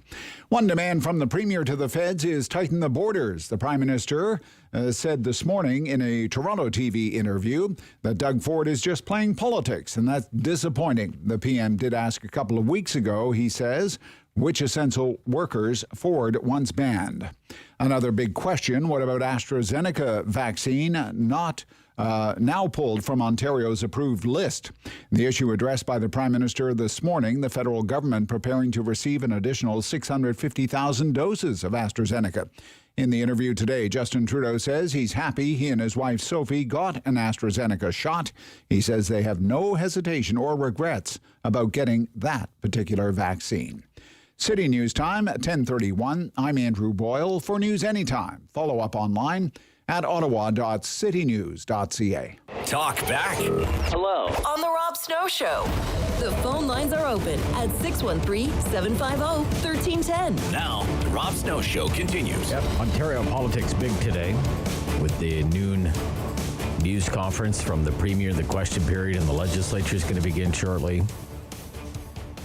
And federally, with the vaccine rollout, we have this news out of the United States about Novavax, and it reported its financial results, confessed to Wall Street, and J.P. Morgan says it looks like the Novavax vaccine program, its bid to ramp up production for its own vaccine candidate, it is collapsing. It's collapsing. Now, why is that important for Canada? Well, let me read you a little story from iPolitics, from Charlie Pinkerton, who's been on our show before. Charlie has been following very closely the whole issue of trying to get domestic production of a COVID-19 vaccine. Okay. And this is what he reported back on the 2nd of February. Quote, 2nd of February. Prime Minister Justin Trudeau announced Tuesday Novavax will produce its own COVID-19 vaccine at a federal facility in Montreal, which won't be up and running until the country has finished distributing the vaccines in the current rollout plan. Canada has agreed to buy 52 million doses of Novavax's shot, which Health Canada hasn't approved yet. Pending Health Canada approval, tens of millions of Novavax COVID-19 doses will be made right here at home, Trudeau said.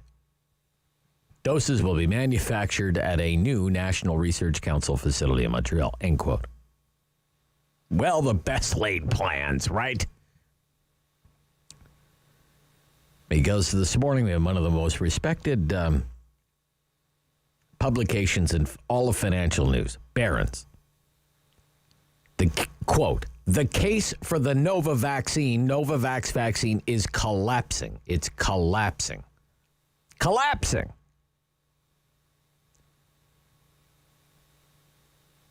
There's supposed to be 50 million doses of this stuff rolling off a line in Montreal in a plant owned by the Canadian government. That in and of itself is already months and months and months behind schedule. Now, what if this plant in Montreal was being built for the Novavax vaccine, is eventually built, but there's no Novavax vaccine? What does that mean? See, I don't know. Can you just flick a switch and finish and fill another vaccine in there? I don't have the foggiest idea. It's just incompetence, right? From start to finish. Charlie Pinkerton, iPolitics in February, quoting here again. The government is upgrading the NRC's existing Royal Mount facility to produce vaccine materials for clinical trials. In May of last year, it spent $44 million on renovations that were originally part of its failed deal with Chinese vaccine producer CanSino. Then in August of last year, Mr. Trudeau announced that $123 million would be used to build an entirely new manufacturing center next to the Royal Mount facility for the purposes of producing deliverable vaccine doses. When finished, it will be capable of producing 2 million vaccine doses per month. Neither facility expected to be completed until at least this summer, when the new plant with the new plant not expected to be finished until July. The timeline means Novavax's vaccine won't be available until after Canada's current vaccination campaign is finished, right? Yeah. Finished. Finished is the perfect word. It's just the perfect word.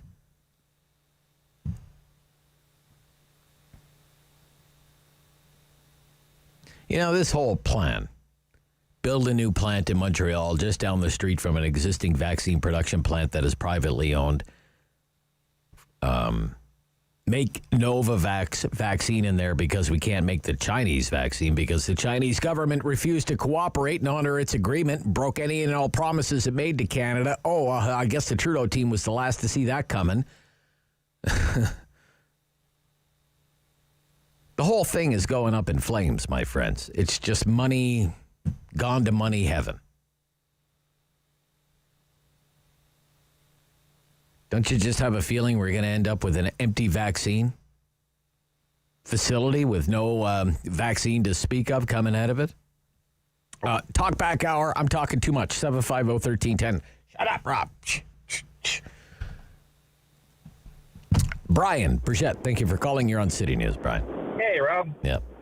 Yeah, the Novavax, isn't that just sort of going up in flames, like you said, contributing to greenhouse gases that Trudeau's not controlling? I mean, this was all done because Trudeau likes government and he hates the private sector. That's why Providence Therapeutics in Calgary, Alberta is leaving. Yeah, they're packing up shop. They're disappearing. Why didn't he give something to Sanofi? Well, why we have this news today, the positive news from Medicago, which is in Quebec, and the government gave that company like $150 million. Why can't they make that vaccine in a Montreal facility? Because as I understand it, Medicago's vaccine is going to be made in the Carolinas. Yeah, eventually when it's done. You kind of wonder about that. What is going on? Some of these decisions. And Novavax has delayed their submission to the FDA. Well, why would they do that? Right. If they've delayed their submission, it's because there's problems. There's got to be something wrong, right? Well, JP, you know, if you're the analyst for JP Morgan, you know that industry inside out. You don't get to be the pharmaceutical analyst for JP Morgan and not know everything there is to know by now about COVID-19 vaccines. And this guy says the program is collapsing. It is collapsing. When you look at how Novavax compares to all of its competitors, this thing is collapsing. That's what it says. Well, it's true. And on top of that, what most people don't know is Novavax uses bark from a rare tree in the Amazon, scarce commodity. Okay, I don't know anything. Yeah, I don't know anything about that. Brian, your phone is cracking up there. I'm having trouble with the phone lines today. Is everybody on 3G today? 750-1310 Talkback Hour, Rob Snow Show. A couple of lines available for you there, talking vaccines. Francine, Ottawa, good morning. Francis. Hi, how are you? I'm hanging in there, Francis. You know. That's good. I'm wondering about the first doses and second doses and what kind of doses they'll be. Vaccine cocktails by the sounds of it. I've already had my Pfizer. Yes. And I'm well over my time limit here when I should have had my second dose. Right. When did you get your first dose? In February. Oh, way back in February. Wow. Yeah. Wow. So my second dose is supposed to be July the 27th. Yes. So that is a long time in between. Sure is. If I can get another dose, if they offer us AstraZeneca for our second dose. Would you do it? Yes, I would do it. You would do it, okay. Yes, I would do it. You know, I'm almost 78, so, you know. You want as much protection as you can get, right? Yeah, I do. Yeah. But I'm wondering, too, if Novavax is the bottom falling out of that, Providence Therapeutics, they are, they're a great bunch of people there. And I think the government should partner with them. They should help them. Well, I mean, plus we have this Quebec company, ma'am, Medicago. I've had the CEO on the program a couple of times. The government gave this company $150 million. Very promising results. I've got a daughter who's waiting for that. Right. She doesn't want anything but that vaccination.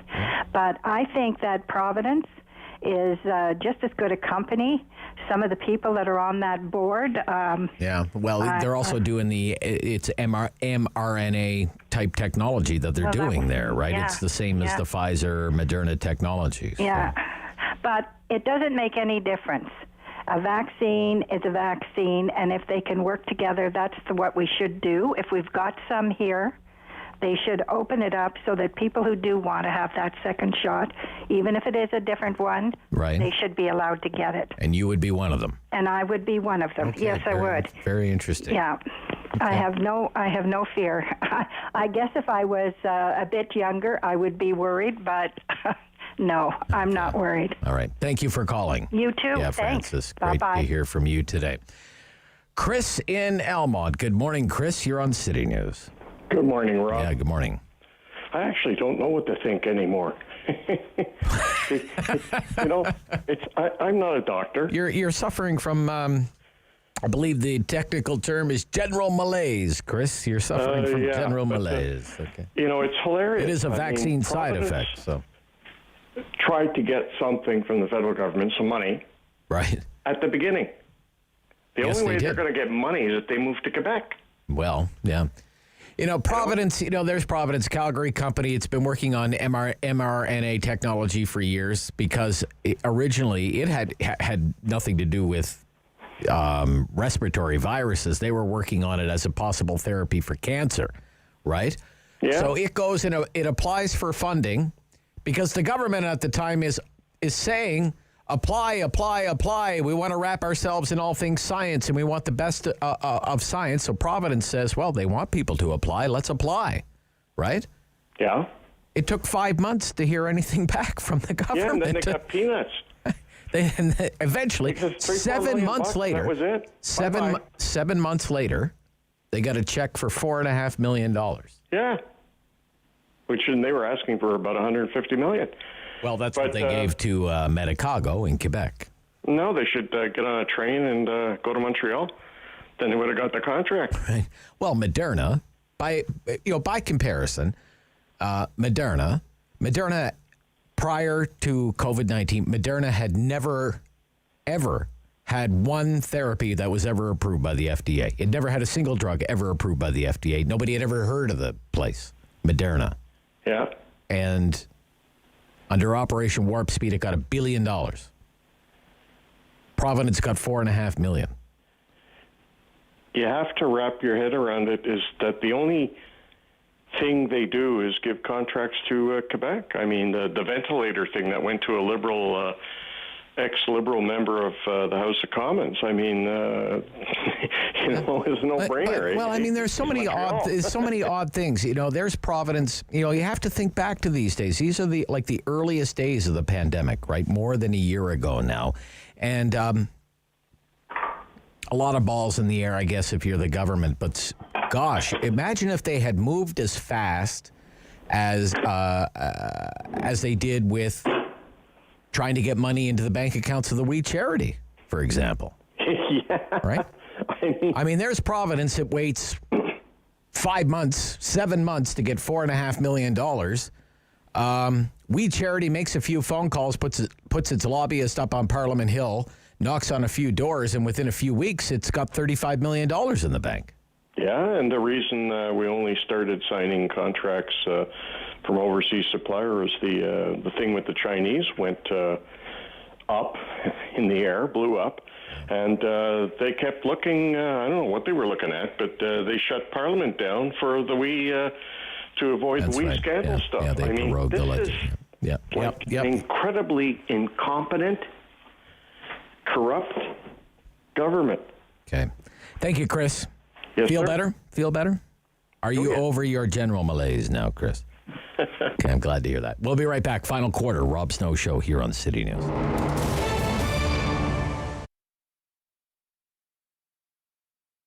Here at the Thirsty Maiden, we offer a variety of products. So everything from breakfast items, so it's breakfast sandwiches and scones, which have become a staple item here at the cafe. We have an assortment of pastries and cakes and desserts. So we're really big on our dessert bar, which a lot of people come here for. And of course, our delicious coffee beverages. So we do offer not your typical lattes, things like a chocolate banana coconut latte, cinnamon coconut, which is my favorite, and our take on even a pumpkin spice, which we add nutmeg and a dash of cayenne in just to give it a bit of a kick.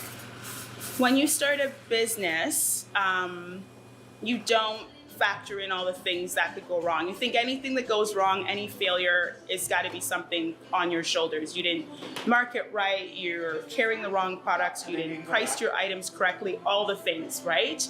But when this pandemic began, things going through my brain were I didn't factor in a pandemic. And we were just starting to grow. We were about to blow up, and I think I spent 2 days crying, and then I shut my business down for I think a period of 2 or 3 days. And just being at home during that time, I realized this is not me. Anybody that knows me knows I'm a hard worker. I don't give up, and I'm a go-getter.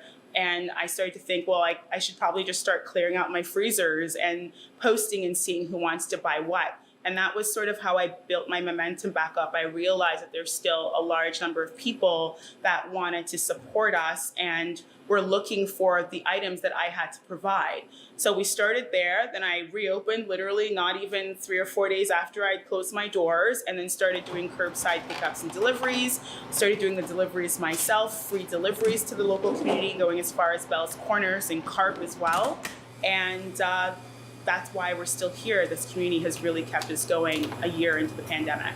We've had a changeover of staff a couple times now, and situations change, and when you can't offer hours and hours for your employees, you don't blame them when they have to go elsewhere. So I think that's also been one of the challenges is recruiting, training, and then they leave, and then bringing in more people and recruiting. And anybody in this industry will tell you that that's something we deal with on a regular basis, whether or not COVID's in the mix or not. But more so now, because every time there's a lockdown, there's a risk of, will we make it through? And then you lay off more staff. And again, their situations and their circumstances change.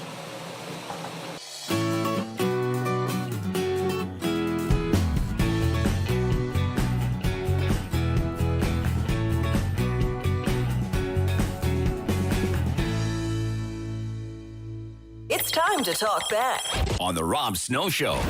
Have your say and call now.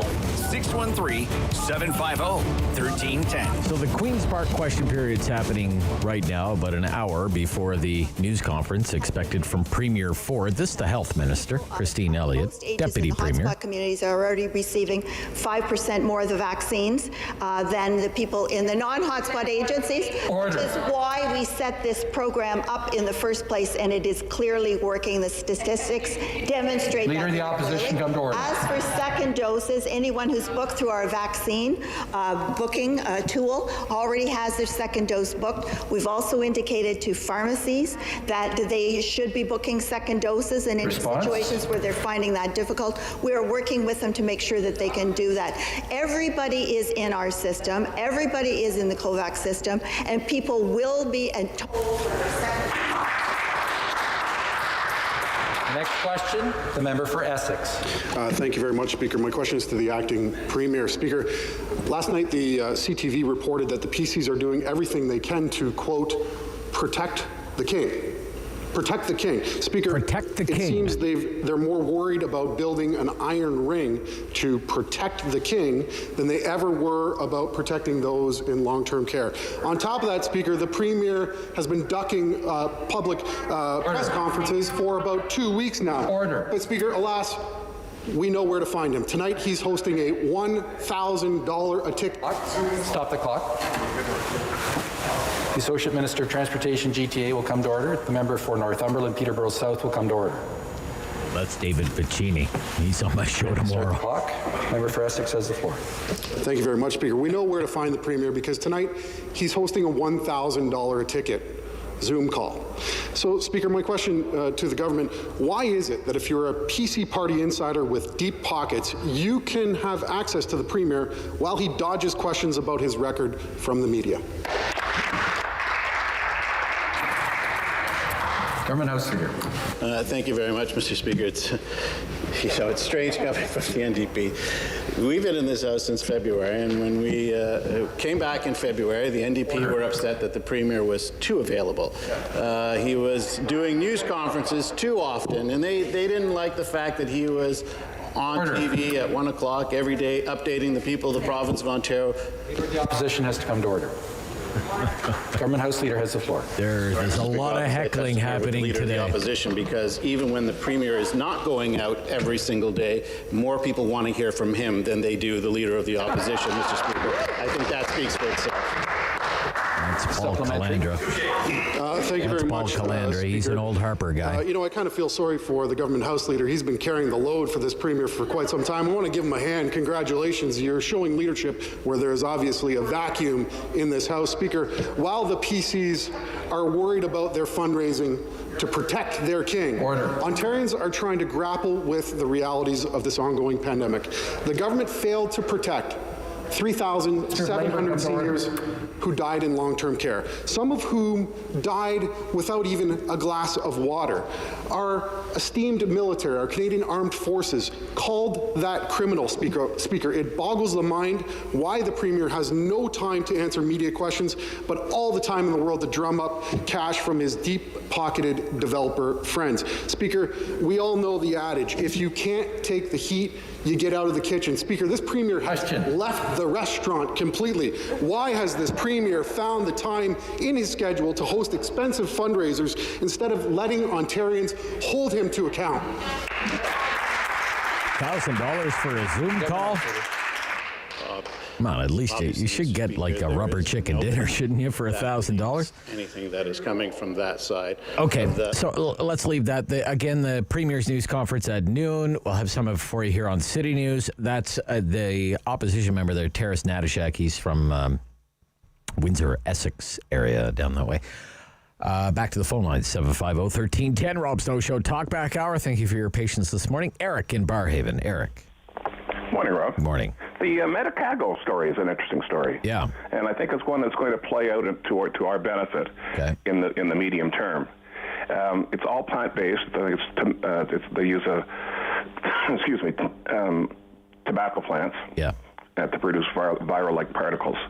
They have some manufacturing capability in Canada. The major portion of it is in the U.S. So I can see them starting off once they. I'm sure they're already producing the stuff now because they're doing a rolling submission to Health Canada. But I would see them building, expanding their capacity in Quebec to get a foothold in Canada. Right. And put us so look, Eric, you know a little bit about this industry, obviously. Yeah. So and we've talked in the past about this facility, this National Research Council facility in Montreal, Mount Royal facility. Sure. So let's say this Novavax thing falls apart. Yep. I mean, could you put a Medicago vaccine in there and just roll the Medicago vaccine off the line? Do you have to start from scratch, or what do you into the NRC facility? Yeah. I don't know what the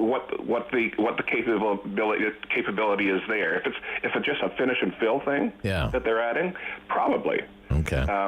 The thing you have to be careful about with the Montreal facility is, especially with the mRNA vaccines, is the equipment used to produce those is just exquisitely clean. I mean, there's an enzyme called RNase which will take your vaccine and just turn it into junk. So I would say it's a quantum step forward to be able to produce an mRNA vaccine in a facility like Montreal, because Montreal was essentially a huge fermentation factory. Much different technology than the mRNA vaccine technology. All right, good to hear from you. Thank you for your call. Yep, time for another one here. 750-1310. Richard in Nepean, a wonderful place to be in. Richard, go ahead, Richard. Hey, I just was thinking that the federal government really kind of dropped the ball as far as the Medicago goes, just because I know in Ottawa specifically, like there's a Ottawa Facebook group with well over 10,000 people, at least at the time last year when it all started, with knowing about the Medicago. Oh, really? And a lot of people were really interested in waiting for it. And the fact that now we can't have a plant-based vaccine is definitely very disappointing to a lot of people. Well, no. The news, Richard, the news about Medicago is the good news of the day. It's the good news of the day. They had good results. But it's the Novavax, though, that got the Novavax. The Novavax vaccine is the bad news. Yeah.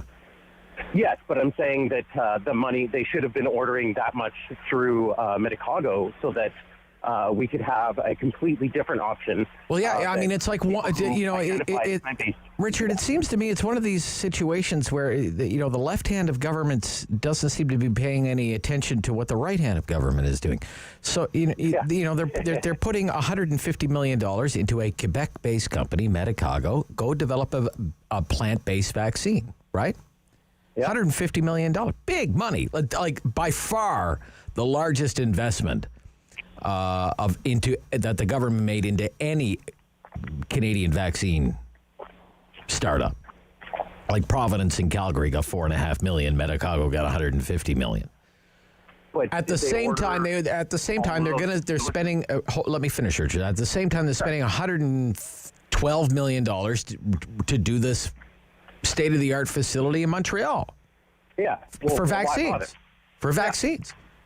Well, but it's not the Medicago vaccine. It's going to be the Novavax vaccine. Yeah, exactly. Why? It just seems like a waste. Like if you're going to put more money into something, put it into that. Put it into what the one from Calgary. But I mean, there's at least 10% of Canadians now who identify as being vegan, plant-based, or vegetarian, and having that option for those people can be a very big deal. Okay. All right. Thank you, Richard. Good to hear from you, sir. Yeah, you too. Thank you for your call. Thank you for all your calls. Inflation spooked the market yesterday. You know why? Because it was the strongest inflation number in the United States in 12 years. Inflation running annualized more than 4%. Benjamin Tal, Deputy Chief Economist, CIBC Capital Markets, coming up next on the inflation numbers. This is the Rob Snow Show on City News.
CIWW 1310 AM in Ottawa. And CJET 1011 FM in Smiths Falls and the Valley.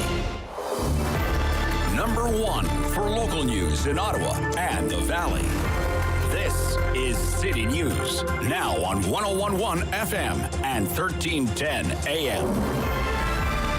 It's Thursday, May 13th. Good morning. I'm Andrew Boyle. Right now in Ottawa and in Smiths Falls, 16 degrees. Here's what's making news in Ottawa and the Valley. The case counts are up again today across the province with COVID-19. Some 2,759 new cases, along with 31 more deaths.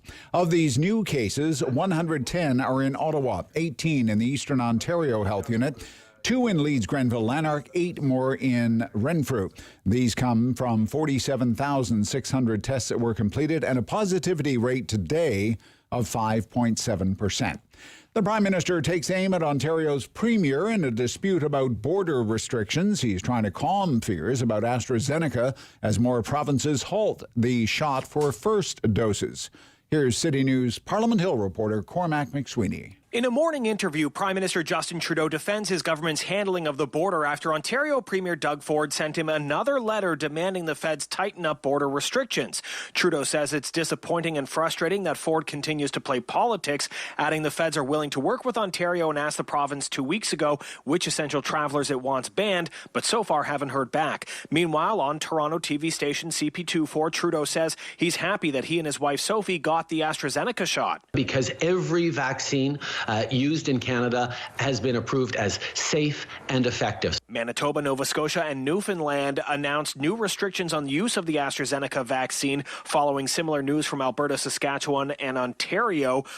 They will no longer be administering first doses of the shot, but will rather be focusing their remaining supply on second shots. That's due to concerns around supply, but also around the risk of blood clots. Canada's due to receive more than 650,000 doses next week. Cormac McSweeney, Parliament Hill. City News Time 11:02, and now your forecast with meteorologist Jill Taylor. High pressure continues to dominate. Plenty of sunshine, just some afternoon cloud, a warm high 21 degrees. Tonight, mainly clear and 8, and tomorrow, sun and cloud, stronger west wind, the high near 22.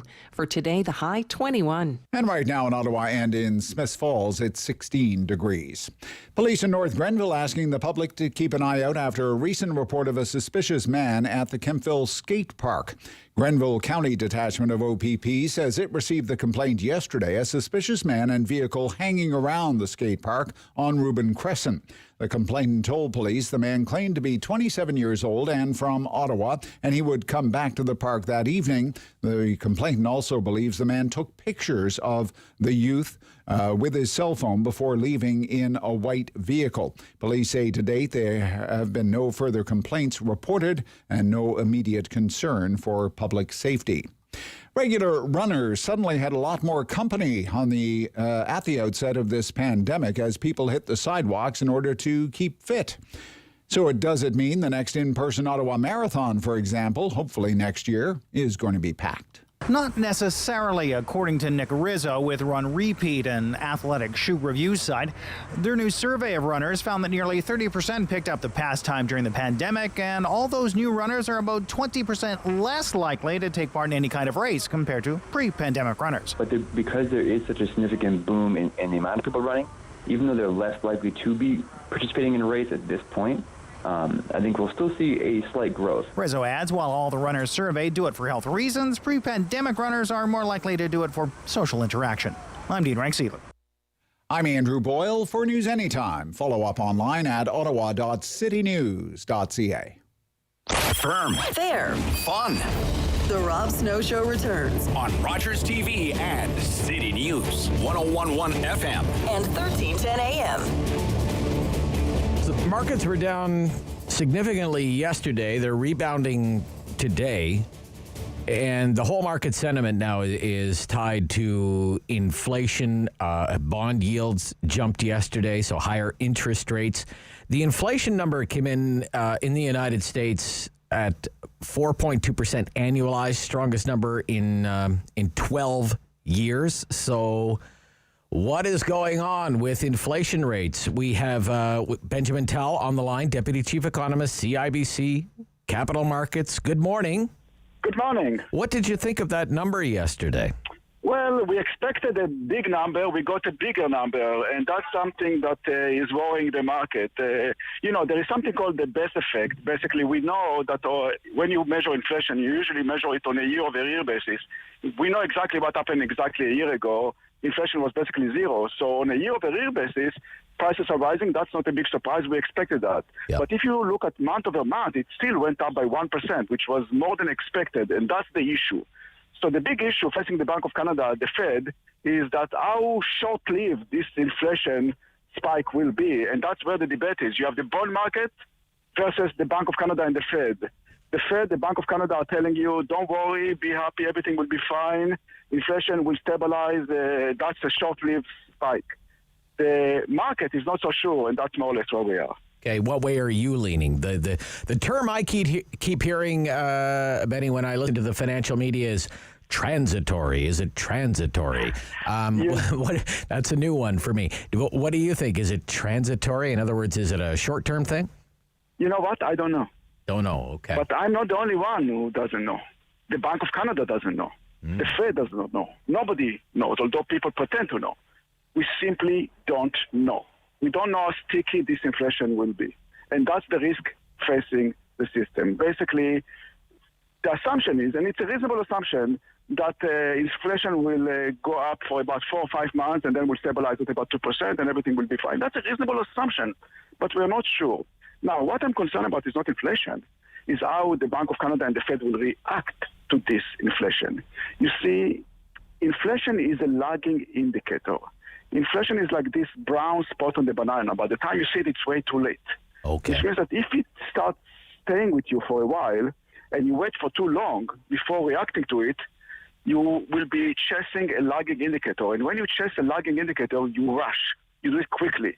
You raise interest rates very quickly, and that's the risk facing the system. We have to remember that what triggered the 2008 recession didn't cause it, but triggered it, was the fact that back then Mr. Greenspan raised interest rates from 1% to 5% over the course of breakfast. So in order to fight inflation, if inflation persists, you will see the Bank of Canada, the Fed, raising interest rates a bit too quickly, and that can lead to something bad happening in the economy. That's the risk we are facing. Right. Still, a risk, not the main case scenario, but something that we have to think about. But again, a strong top-line number, even though yesterday's top-line number, 4.2%, was stronger than what the street was looking for. That's not expected. Not unexpected because, look, of course there's inflation. Oil prices were zero last year. They're $65 today. Of course there's inflation, right? It's not entirely a surprise, right? Not at all. Not at all. Yeah. Everybody expected inflation to rise, but they expected 3.5%, not 4.2%. That's the issue. There is 1% difference between what the market expected and what we got, and that creates a little bit of fear in the market that maybe inflation is a bit out of control. Remember that we are talking about a very significant acceleration in economic activity in the second half of the year, especially in the fourth quarter when we open up, when people start spending this, billions of dollars that we are sitting on in terms of excess cash.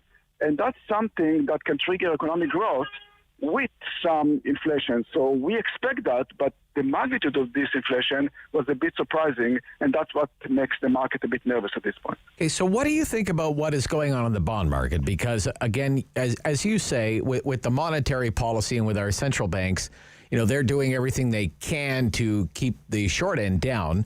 But then I looked up the yields this morning. Government of Canada 10-year has gone in a space of 2 months from 1.6%, from less than 0.5% to 1.6%. It's up a full percentage point, 100 basis points. The 30-year Government of Canada bond has gone from 1.6% to 2.1% in 2 months. So it's up 50 basis points in 2 months. I mean, these are big moves. These are big moves. Yes, they are moves from an extremely low base. And if you think about it, what really leads to higher interest rates, long-term interest rates? Two things. One is inflation expectation. The other is expectations that the Bank of Canada or the Fed will start raising interest rates. The Bank of Canada recently told us that they are going to start raising interest rates in late 2022. That was a significant change from their previous statement. The Fed is still telling you that they will not be touching interest rates until 2024. The market is not believing it, and I think that rightly so. The Fed will probably move much earlier than that. So the market is now adjusting expectations regarding how quickly the Bank of Canada and the Fed will move, and also upgrading some inflation expectations. That's why you see this increase in long-term interest rates. That makes sense. The only issue is how persistent this inflation will be. That's the big question mark that, again, I will repeat, nobody, including the Bank of Canada and the Fed, knows the answer to that. Okay. How do you think the Canadian economy would hold up even with modest interest rate increases from the central bank? I think the Canadian economy will be fine, given the fact that there is so much pent-up demand in the system. We have $100 billion of excess cash sitting. This money, part of it will be spent. That will support economic growth. The risk is if we wait for too long with inflation accelerating and then we start raising interest rates too quickly, that will be an issue for 2022 and 2023, because when interest rates start rising quickly, given the higher sensitivity of the economy to higher interest rates, that's something that can lead to some sort of a recession down the road. That's the risk we're facing at this point. Okay. Do you think that there's a lot of talk about the strength in commodities right now? Okay, lumber prices, oil prices are stronger. Copper prices are hitting all-time highs. Iron ore prices are hitting all-time highs. Is this good for Canada, Benjamin Tal? Is this a good news story for Canada? It's both. Clearly, as a commodity exporting economy, we are benefiting from that. That's a very good thing. Okay. The negative is that we are getting a stronger dollar. Yes. And the stronger dollar is not a good thing. I think that the Bank of Canada will be the first to tell you that they would like to see the dollar going down. At 82, 83 cents, the dollar is very, very expensive, impacting manufacturing in a very significant way. So really, we have the dashes, if you wish, in the sense that the commodity prices are rising, but it's really impacting your currency. So overall, if you are in a commodity segment of the market, you are benefiting from that. But at the same time, manufacturing, in terms of export, really not benefiting from a higher and stronger Canadian dollar. Okay. What about generally hard assets right now? There is some thought that it's kind of a mania out there. Whether it's, we had a Tabasco painting went the other day for $93 million. They thought it was going to go for $50 million. We talked about the commodity story. You have this NFT, cryptocurrencies. We know about the real estate market is red hot. Anything that's a hard asset, people are just like running into it like crazy. Are you worried about asset mania at all, Benjamin Tal? I mean, it's kind of crazy out there. I mean, a townhome for sale the other day went for $1 million for a townhouse in Burlington, for crying out loud. Yes, with interest rates extremely low, and we have to remember, when it comes to the housing market, another factor here is that this has been the most asymmetrical recession ever in terms of the number of people that lost their jobs. Most of them, actually all of them, were low-paying jobs. High-paying jobs, their number actually went up by $350,000. So not only interest rates are very low, but also the share of households that is able to take advantage of low interest rates is much higher than in any other recession. So if you wish, most Canadians are enjoying the benefit of a recession vis-a-vis lower interest rates without experiencing the cost of the recession vis-a-vis broadly based unemployment rate. That's a story that is lifting the housing market. The rest is a function of economic recovery globally. If you look at real estate in the U.S., it's very strong. That's why lumber prices are rising. Yep. If you look at copper, clearly reflecting that China is improving. China is buying commodities like there is no tomorrow. The second half of the year into 2022 will be very strong economically speaking, and the commodity market is reflecting that. Great to hear from you, Benjamin Tal. Thank you so much. A pleasure. Good luck. Yeah, that's Deputy Chief Economist, CIBC. Benjamin Tal. So we have some breaking political news about the We Charity scandal. We have decisions in from the Ethics Commissioner. The Ethics Commissioner, Mario Dion, has been investigating both Mr. Morneau and Mr. Trudeau, and Mr. Morneau was a bad boy and Mr. Trudeau wasn't. That's the conclusion, right, David, of the Ethics Commissioner's findings? That's right. That's what he found. Yeah, that's pretty convenient for the federal Liberals since Mr. Morneau's long gone. This is the finding from the ethics commissioner about the former finance minister Bill Morneau. Quote, I am of the view that Mr. Morneau gave we preferential treatment by permitting his ministerial staff to disproportionately assist it when it sought federal funding. I believe this unfettered access to the office of the finance minister was based on the identity of we's representative, Mr. Craig Kielburger. The preferential treatment also constitutes an impropriety under subsection 6.1. I therefore find Mr. Morneau contravened subsection 6.1 and section 7 and section 21 of the Act. That's why, you remember Bob Fife from the Globe and Mail called Mr. Morneau a walking conflict of interest. That's what he called him. But Mr. Morneau's not in politics anymore. He quit. Mr. Trudeau skates on this one. Quote, although Mr. Trudeau has acknowledged publicly that he should have recused himself because of the appearance of a conflict of interest, there is no requirement to do so under the Act in such circumstances. I therefore found that Mr. Trudeau did not contravene subsection 6.1, 7, or 21 of the Act. There is no requirement to do so. Okay. So, Trudeau, the standard has always been you should try and not only avoid a conflict of interest, try to avoid the appearance of a conflict of interest. That's really the standard. And really, there is no requirement to do so under the Act? I guess not. So, good news for Mr. Trudeau, not so much for Mr. Morneau. I believe the penalty for that, Mr. Morneau, who inherited his father's company and then married the French fry heiress, I believe now has to cut a check for $200. How will he ever get by? 11:17, Rob Snow Show, City News.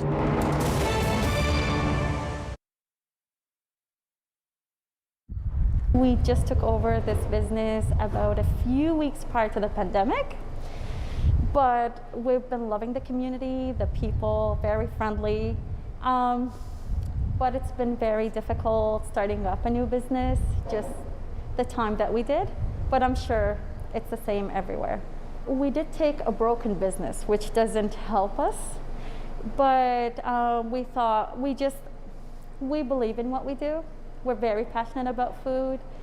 And we just really wanted to share the Iraqi culture through our food. All our recipes are homemade, so this is very unique. Usually you hear restaurants, shops, it's all frozen food or prepared food. So nothing here is prepared, everything is homemade. We get our meat and produce from a local farm. So supporting local is the way to go. We are supporting all the way. And our meat are actually marinated the day of, so it's as fresh as can be. Quality ingredients and everything is made from scratch. I get a lot of people when they come in, they say it tastes like Middle Eastern, like back home. So for you to have been to Iraq and had the food there, you can really compare and see the similarity. We do like to focus on healthy. So our recipes, not only the homemade, again, everything is from scratch, but we have from combos and to small sandwiches. One of our favorites and very popular is the chicken salad and the beef salad. So now you're getting all the protein and all these amazing ingredients that we all need. During this time, I find a lot of people are sitting at home and not enough movement. So to come here and get something healthy other than go elsewhere and just put, what's not so good for our bodies, makes a huge difference. So we have shawarma sandwiches, combos. I mean, if you're looking for a meal to feed your family, I would highly recommend the family platter. It comes literally with everything, with potatoes, with rice, with chicken, with beef, and we don't charge extra for mix. I know a lot of places do.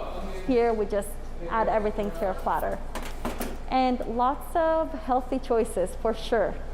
We're very passionate about food, and for our small family business, it's been good. Like I said, it's a little struggle, but we are not a chained restaurant.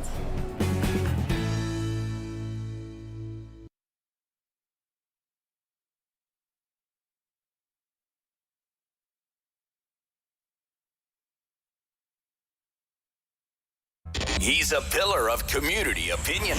The Rob Snow Show returns on Rogers TV and City News. 101.1 FM and 1310 AM. The numbers are still staggering that are coming out of India on a daily basis.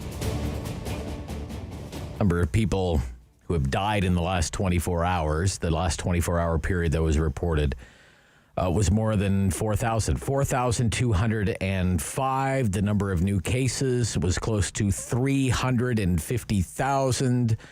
The total number of infections, 23 million, but some infectious disease experts think those numbers could be 5, maybe 10 times higher. It's just been terrible to watch this all unfold. I want to make you aware of a fundraiser that's coming up. It's called Oxygen for India, a marathon fundraiser. It's going to be a virtual event, and it will begin on Sunday. And to tell us more, from the Indo-Canadian Chamber of Commerce, we're joined by the president, Vijay Thomas. Good morning.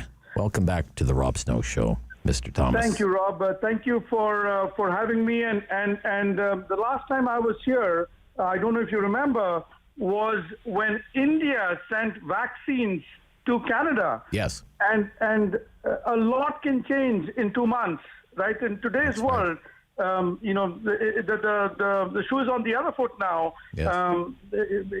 Canada is trying to help India, and 2 months back we had vaccines sent from India to Canada, and we had That's talked right. about 2 million doses, right, from the Serum Institute. Yeah. Absolutely. So I think it is so fluid. And I think this is why, as a world, we're all in this together. And I think we've got to back each other up because, and I think this is one of those moments in history where we at the Indo-Canada Chamber of Commerce truly believe that as two democracies, as two countries that truly believe in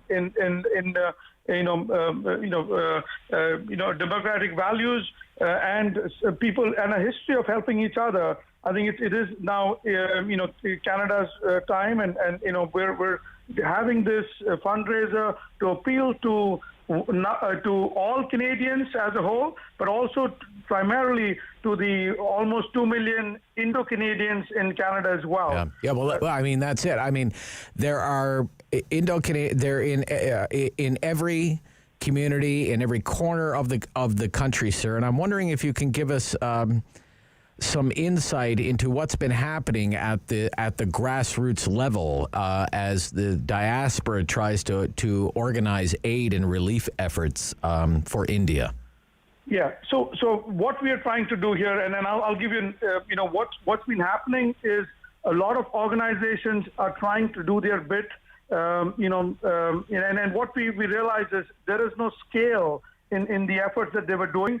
So at the Indo-Canada Chamber of Commerce, we are now put together a coalition of Indo-Canadian organizations from coast to coast, all the way from Newfoundland to BC. We've got 82 organizations in almost every jurisdiction that are coming together. We're trying to get the community galvanized.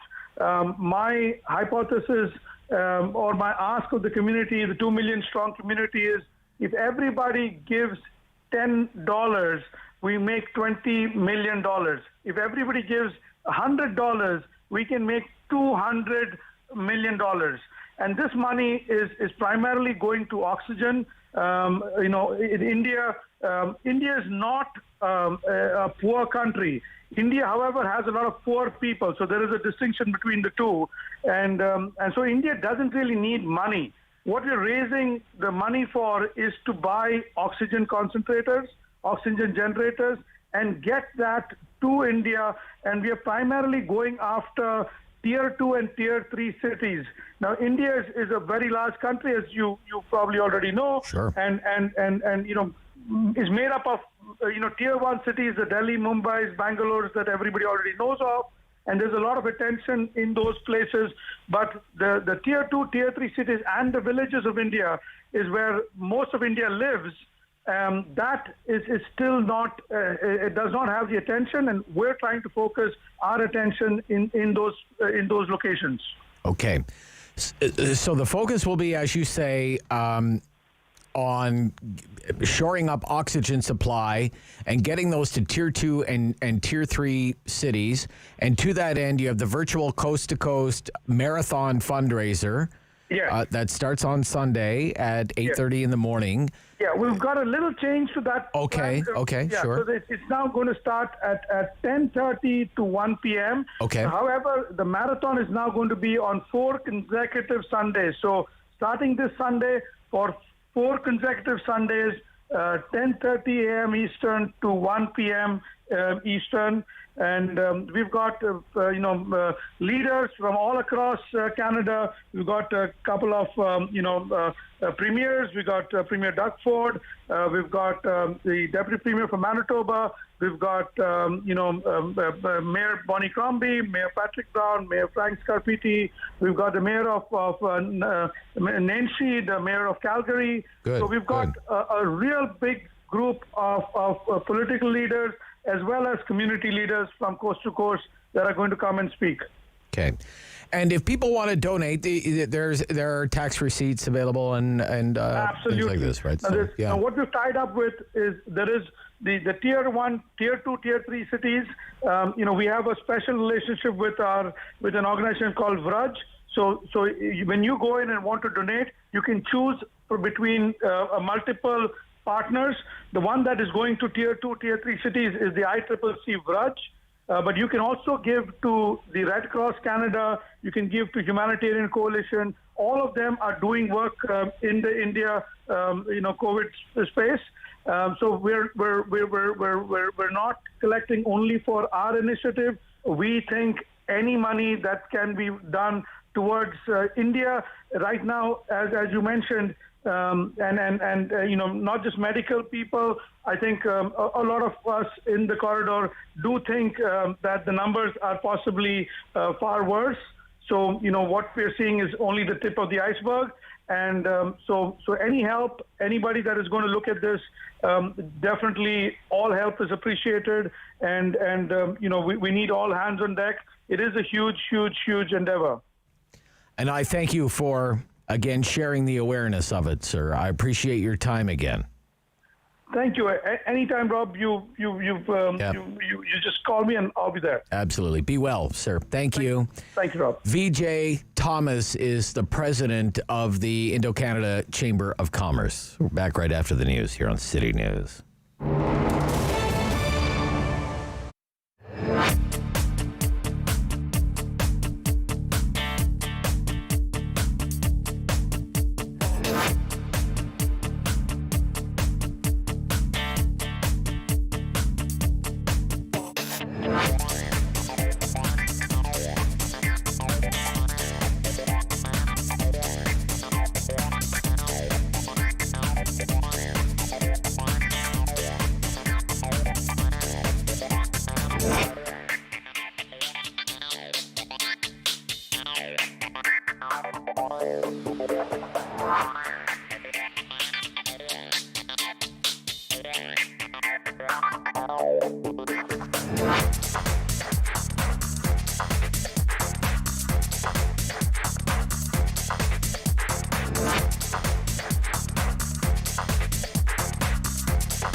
one for local news in Ottawa and the Valley. This is City News, now on 101.1 FM and 1310 AM. It's Thursday, the 13th of May. Good morning, I'm Sarah Buchan. Right now in Ottawa and in Smiths Falls, nice bright sunshine, 18 degrees. Here's what's making news this hour. Happening now east of the Montfort, Ottawa fire on the scene of a fire in the back of an OC Transpo bus. Ottawa police have closed Carson's Road from Montreal Road to Seth Private. Images on social media shared show a fire in the back of an articulated bus. Now, Ottawa Fire says on Twitter that the blaze is out. Everyone was already off the bus when firefighters arrived with no injuries reported, and the road will remain closed for the cleanup. This is a road closure in the area of Carson's Road from Montreal Road to Seth Private. There was a fire. It appears to have been in the engine compartment of an articulated OC Transpo bus, and no injuries reported. Ottawa Fire remains on the scene for the cleanup. Provincial health officials report 110 new cases of COVID-19 in Ottawa out of 2,759 new cases across the province. 31 more people in this province have died due to the virus. Elsewhere locally, Leeds Grenville Lanark Health Unit reports 1 new case of COVID-19. Public Health Ontario reports 18 new cases in Eastern Ontario and 8 in Renfrew County. The local health units update their numbers in the afternoon. Canada's ethics watchdog has found Prime Minister Justin Trudeau did not breach the Conflict of Interest Act over failing to recuse himself from cabinet discussions to have We Charity operate a federal student volunteer program. In a separate report today, Federal Ethics Commissioner Mario Dion found the former Finance Minister Bill Morneau did violate the rules and should have recused himself. He says Morneau gave We preferential treatment by permitting his ministerial staff to disproportionately assist it when it sought federal funding.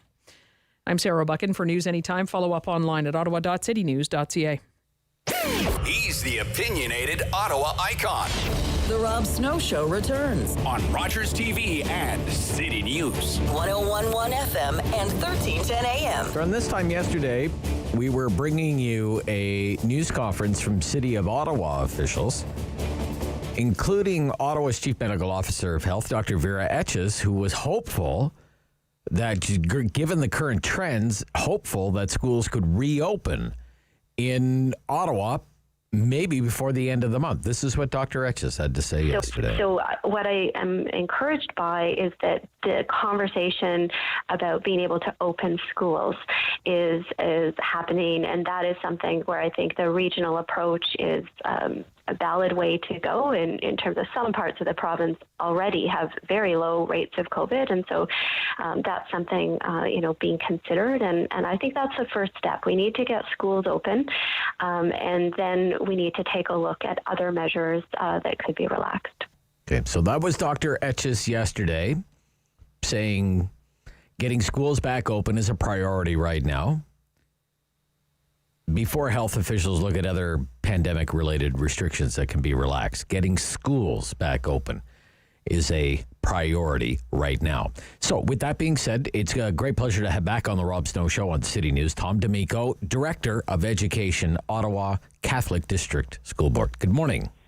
Good morning, Rob. How are you? I'm good, sir. Thank you. How are you? We're doing well, considering we're still in the pandemic, but yes. Happy to be on your show. Well, it's, thank you for taking the time. How likely do you think it is that in-class learning could resume? Well, I have no new information as of this morning on when we might return, but I'm hopeful, based on the trend, that there's certainly declining community spread. So there is a chance we could return sometime in June.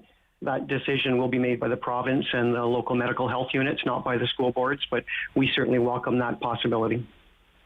A lot of people are going to say, what would be the point? Okay. So let me ask you, as the Director of Education, what would be the point? School year's over in June, right? So. Yeah, I think it's really important, Rob. What we've seen in the past is that when our students return to school, they were able to get that social connection with their peers and also with a non-family member adult, someone that they trust and believe in. So this is really important for their overall mental health and well-being, and it really helps to address the social isolation that they've experienced this year during the remote learning periods. What sort of discussions have there been about when the school year would end, Mr. D'Amico? Sorry, about when it would end? When it would end, yeah. There haven't been any changes to the actual school year calendar. So our school year calendar is still scheduled to end at the end of June, and that will be happening. Whether we finish remotely or in person, that's the last decision that needs to be made. The province does give us updates each week, and the update as of this morning is it's being considered by the medical officers, certainly at the province level. And what we're hopeful is they will allow some regional decisions. And if that happens, if Ottawa continues to trend downward, we're hopeful that we will have students back sometime in June. There's no talk whatsoever about extending the school year even a few weeks. No, there's not. No talk whatsoever. Okay, that's interesting. What sort of feedback are you getting from your staff on how they are coping with the current situation with online learning only? Well, it's been a challenge for our staff that have, especially those that have small children at home. Just like other parents that are trying to support their children at home and also do their regular day job, that also happens for all of our educators if they have small children at home. So it is a tough situation for all of them, and we certainly have empathy for all of those that are in that situation. We do have some staff that are working in person. About 99% of our students are at home, but 1% are at school. So we have a combination, and every single family has a different scenario and unique needs. So we need to try and balance and support everyone in all of those different situations. Who's still in school? Students with special needs that couldn't be successful in the remote learning. So we have system classes in many of our schools, students with different special needs. So that group is at school. They have been since April 19th, but as indicated, it's about 1% of our total population. About 1%. And what does it take to staff something like that, a classroom like that? Well, it's more than you would think because of the different needs. So we have a variety of educators, but we would also have different support staff that are working. Some of them have fragile medical needs, so there could be a nurse at the school in some of our development and education programs. And wherever we do have students in the school, we also have an administrator, so a principal or a vice principal. We have caretakers still in schools, making sure that everything is cleaned and continue with the hygiene practices. So we do have a number of staff that are in person. The far majority of them were the first group that during the April break were able to get their vaccination. So that's another encouraging signs that as more and more staff are vaccinated, that eases some of the stress levels in terms of returning to work in person. Certainly. Well, that's a lot of people around the school, though. More than you would think, as you say, right? Yeah, very interesting. From a student perspective, how are the students holding up, Mr. D'Amico? Well, we certainly see the stress on our students and the impact on their mental health. We do a focus group with our students. I meet with our student senate, which are the co-presidents of the high schools. They do share that while the remote learning is working and they're able to get their credits and they're on their path towards graduation, it is hard. And one of the key areas that they continually share with us is it's not necessarily just the academics. It's that lack of social interaction. And what they used to do to address their stress, it generally was extracurriculars, whether it's sports or different clubs and activities. So we have unfortunately had to remove some of the different opportunities that they were using to address their own stress. So that's been really hard for our students. And our staff have done a wonderful job of trying to find online ways for them to connect. And as well for our staff, what they tend to do both in person and remotely is they validate to our students that learning in a pandemic is hard, and they accept those feelings and the fears that the students have. But our caring adults let them know it's okay, there is hope, and that things are continuously getting better in Ottawa.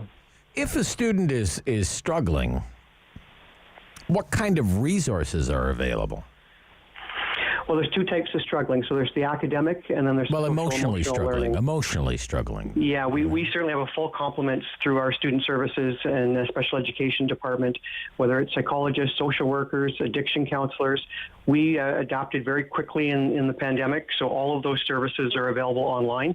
We've met all the privacy requirements, and we continue to offer those services to our families. And they are as busy as ever, so whether they're in person or remote, they're providing that support to our students. And demand for those services is very strong, you would say. Yes, we've seen that through our work with CHEO and the other City of Ottawa organizations that are providing mental health supports. There is definitely a need, and we do a combination of providing support from our own staff, but also connecting our students to the community support that's available to them. There definitely is a need, and that will continue, and we continue to invest in that as a priority as a board. How, 14 months of this, and the previous school year was no winner either. It was a lot of disruption because of labor issues. How far behind are students right now because of all of this? Yeah, you hear in the media, Rob, a lot about, not just the media, but from people discussing learning loss. Learning loss, okay. Yes, learning loss is the term that's going around, but I think we need to keep this in perspective. The far majority of our students, they've gained valuable knowledge and skills during the pandemic that's going to serve them well for years to come. We focus on global competencies, but also skills like resiliency and the focus that we've seen during the pandemic on self-care and well-being. That's certainly going to continue to support and help our students. And the incredible technology skills that they've learned over the last 12 to 18 months. Who would have predicted that our 4- and 5-year-olds would be managing video conference calls this year?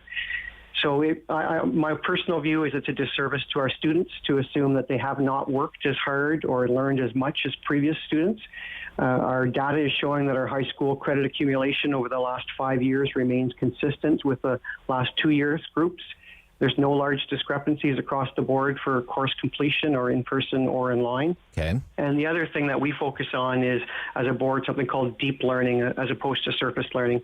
So when you get into deep learning, you are looking at how do you apply those knowledge and skills to make a difference in your local and global community, and lots of opportunities to make a difference during the pandemic. So our students have worked with all kinds of global partners, and they're achieving great learning opportunities. How has it affected for a graduating cohort? How has it affected opportunities for moving on to post-secondary education, if at all? Well, the post-secondary institutions have worked with the K-12 sector, and they've made sure that every opportunity, scholarships, admissions are still the same as previous groups. So that has not impacted our students. Okay. The ministry has adjusted the graduation requirements, so there was no requirement for the literacy test to graduate for this year. They've also decreased the number of community service hours from 40 to 20, and they've given a wide discretion for how those students can achieve those 20 hours.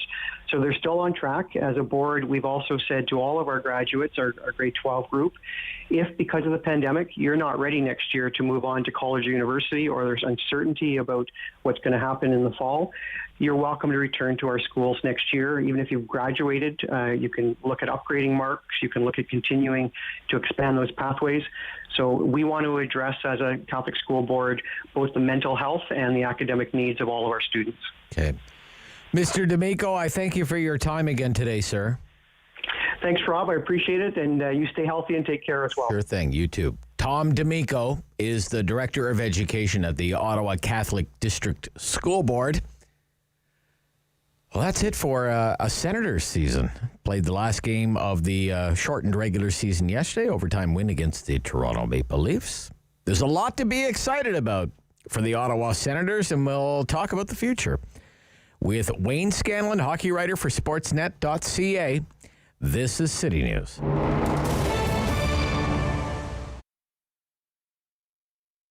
No Nut Butter is a business where we make allergy-friendly spreads, so alternatives to peanut butter, Nutella, or those kind of things that kids and adults like to have on toast or on a banana or on an apple, and aren't really available to people with severe food allergies or allergies to the top allergens. When you're an allergy parent, you read every label because you need to know the details of every ingredient that's in the products that you're going to feed your kid. So we found that a lot of the products that we were looking at had may contain warnings, which we can't have, and had just so many ingredients in them that you don't know if there's a weird unknown ingredient that is kind of disguised under a different name. So we started No Nut Butter so that we would have the opportunity to have products that were safe and free from the top allergens and had really simple ingredients in them so that you would know exactly what you were feeding your kids. We make 4 different products at No Nut Butter. So we make a pumpkin seed butter, which is our alternative to peanut butter. So it only has pumpkin seeds, roasted pumpkin seeds, and some kind of oil in it. So we usually use corn oil or olive oil. And then we make what we call Choco Pumpkin, and it is our alternative to a chocolate hazelnut spread. So it is our pumpkin seed butter with our chocolate spread, so very much chocolate hazelnut spread. We make a coconut caramel, so it is coconut milk and sugar, and it is our kind of vegan option for caramel, because typically caramel has lots of butter and dairy in it. And then we make an apple butter, which is apples and cinnamon and sugar, and that's it. We do also make a sugar-free pumpkin seed butter option because we have some diabetics and just some people who don't want sugar in their lives, and so we do offer that, but you'd have to custom order it. There are very strict rules around producing products, particularly nut-free products. You aren't allowed to cook in your own kitchen, which makes a lot of sense. If you have a dog, you don't want to cook in your own kitchen. But from a nut standpoint, it's just making sure that you have everything really clean and organized. So we cook all of our products in a commercial kitchen so that we can keep all of those health and safety procedures really tight and together. My personal business started a company called Shop Local Ontario during the pandemic, so we were pretty well equipped to go forward into the pandemic in a world of e-commerce and transacting online. You can find us online at nonutbutter.com, or you can find us on Facebook, No Nut Butter, or on Instagram at No Nut Butter.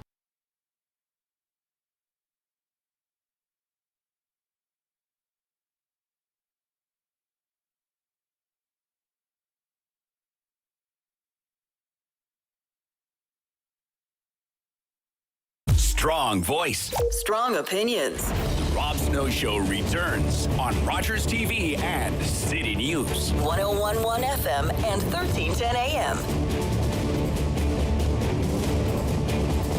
That's it for the Ottawa Senators regular season. It's over. No Senators hockey for about 5 months, but there's a lot to look forward to. And to go over some of it, we're joined from Sportsnet.ca by hockey writer Wayne Scanlan. Good morning. Good morning, Rob. Well, it started good. Win against the Toronto Maple Leafs. It ended good. Win against the Toronto Maple Leafs. Some of the stuff in between, not so much. But what did you think of the season overall, Wayne Scanlan? Yeah, it really was a set of bookends, wasn't it? And not just with the Leaf situation, but, it was unmatching bookends in the sense of a 2-12 start to the season, 2-12-1, I think they were in their first 15 games. And then they finished the year by winning 10 out of 14. So it's kind of a situation where they ran out of racetrack. It's a 56-game season this year, not the regular 82. Had it been, these guys might be gunning for a playoff spot right now. So it's a little disappointing and yet very uplifting. I've been on Zoom calls all morning with the players, and they are pretty fired up to get started next year already. Now, how likely is it, though, that the momentum at the end of this regular season can actually be carried over into a brand new season? Yeah, not so much momentum like game to game. We won last night. We're feeling good about tonight. But I think, because there's so many young players on the team, and they brought in like Shane Pinto and Jacob Bernard Docker from college and finished out the season here. You had Timmy Stutzla learning about his first year in the NHL, coming over from Germany.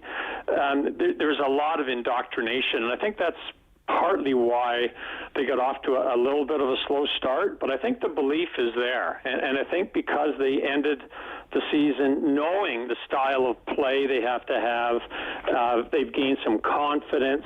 I think these are the things that are going to carry over, not so much, momentum from beating the Leafs in game number 56, but more the way they played down the stretch, and there's a chance for that sense of confidence and belief to carry over. As a Sens fan, one of the things that I was thinking this morning, Wayne, is how different this season ending is to so many other seasons because it's so drama-free. There's no, oh my gosh, we're losing another superstar player, and oh my gosh, I can't believe what I'm hearing about the owner.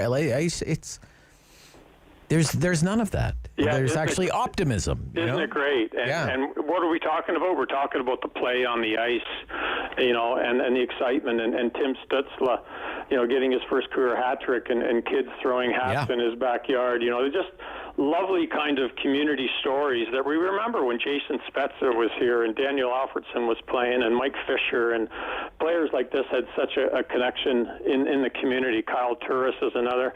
You could go down the list. So I think there's some of that excitement is back, and now there's still some business to be done. I mean, Brady Tkachuk needs a contract, Drake Batherson, but they're restricted free agents, so there's not a ton of options there. But it'll be interesting to see how they play out over the summer, whether these are bridge deals or whether the team tries to ink these guys to longer term. But if they can get the core of this group signed, they have the potential to play together and grow together and be a very, very strong team here. Okay. Your latest for Sportsnet.ca, Wayne, includes what's known as the depth chart, and I was hoping we could go through it together just very quickly, because one of the big questions will be what happens to the goaltending position. You would think Matt Murray would still be the number one goaltender because he makes the most money, was a big free agent signing, but he hot and cold. So how do you see that shaping up in the offseason? And there's another guy, Matt Murray, who started the season kind of roughly and ended it strongly, although he also got hurt at the end and couldn't close out the last week or two. But his final five games, he had 2 shutouts in there and had crazy underlying numbers, very, very good. A goalie coach was fired and a new coach, Zach Burke, brought in. So there's a lot that happened. The Senators had 6 or 7 goalies that suited up for them this year. Almost had a forward named Anisimov play a game. Right. Right. It was just one of those crazy years with injuries and everything else happening. But again, some good that comes out of the chaos. I think Murray goes into the off season thinking that he can be better and will be better. Philip Gustafson's got a chance to play and played well. Joey Decord. So lots of excitement there, enthusiasm, but the depth at the goalie position. When I look at defense, obviously Thomas Chabot is long-term signed, leader on the team. Zaitsev's a veteran presence. Brandstrom pretty much is advertised, perhaps. I think it's a defense of pleasant surprises. I look at like Artem Zub. I never heard of him. Victor Mete, they got him for free from the Habs, and they've both played pretty well. They've played very well. Victor Mete, what a find, kind of off the scrap heap, and still a young player. So he fits into that. That young group, and he's a guy, they've already started contract talks with him. Artem Zub, he's almost got a cult following in Ottawa because he's such a mystery man. He seemed to fall out of the sky. Yeah. In fact, he's got 5 years of pro experience at the KHL level, so he came here as more of a finished product than we might have expected. I think he's 24 years of age, so he's not like a Jacob Bernard-Docker just cutting his teeth in the NHL or, some of these other, even Brandstrom is only 21. So Zub has been a real find because, with those kids to go with a Thomas Chabot, the great defenseman that they have, these kids have to kind of learn on the fly, and Zub's provided some real defensive stability. Okay. So with the forwards, I think one of the big questions, Wayne, will be, when training camp resumes, just how many job openings will there be? What do you think? It's always hard to say because, we're going to talk to GM Pierre Dorian tomorrow and kind of go through it with him, how he sees the offseason. You remember last year, he brought in a lot of veterans, Austin Watson and Eric Branson and Braden Coburn, Cedric Paquette. So he really wanted to, I think, insulate the young players a little bit. And then, it seemed to be part of the plan that by the trade deadline, you let all or most of those guys go. They move on, and maybe you bring in, you get to pick up a draft pick here and there. There wasn't a ton that came in at the deadline, but the youth group is already here. And so those guys, you would think, would be holding down spots, but do they need to bring in another veteran, whether at forward or defense? I would think more likely on the blue line, just maybe to stabilize things a little bit. And, you never know with injuries. Look how many goalies they went through this year. You've got to have, maybe a little more experience on that blue line. Because when I look, I see Victor Mete and Eric Brandstrom are almost like the same player. They're both kind of young, small, fast. Is there room for both of those guys to be starting in the top six? I don't know, but those are the kinds of things that'll get sorted out in camp. I just have a couple of more quick questions for you. I don't want to keep you away from the Zoom calls too much longer. But I have to ask you, I'm just so curious, as somebody who has covered this team since the earliest days, what it was like covering the Ottawa Senators this season, not being able to go to hockey games in the locker room, in the press box. What was that like for you? So different. We were able to go to the games, but you sat up in the press box, you kind of distanced from your colleagues and couldn't go in the room. So it's Zoom calls, players Zoom calls for the coach.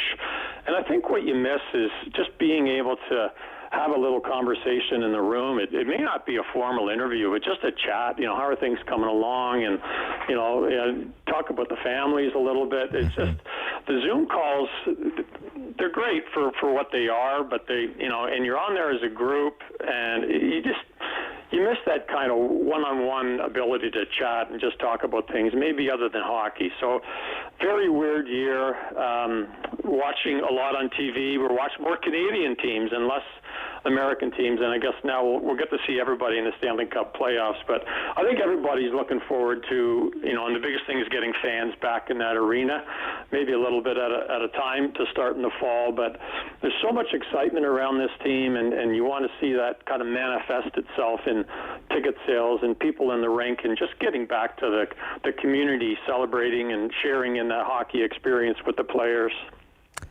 The Leafs and Habs are going to play in the playoffs for the first time in 42 years. What is your prediction?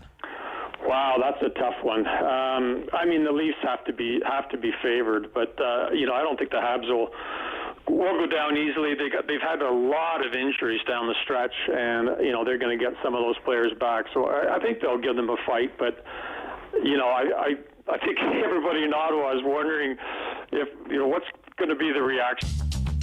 This program is brought to you by Ignite TV. Now you're in command. Visit Rogers.com for more details.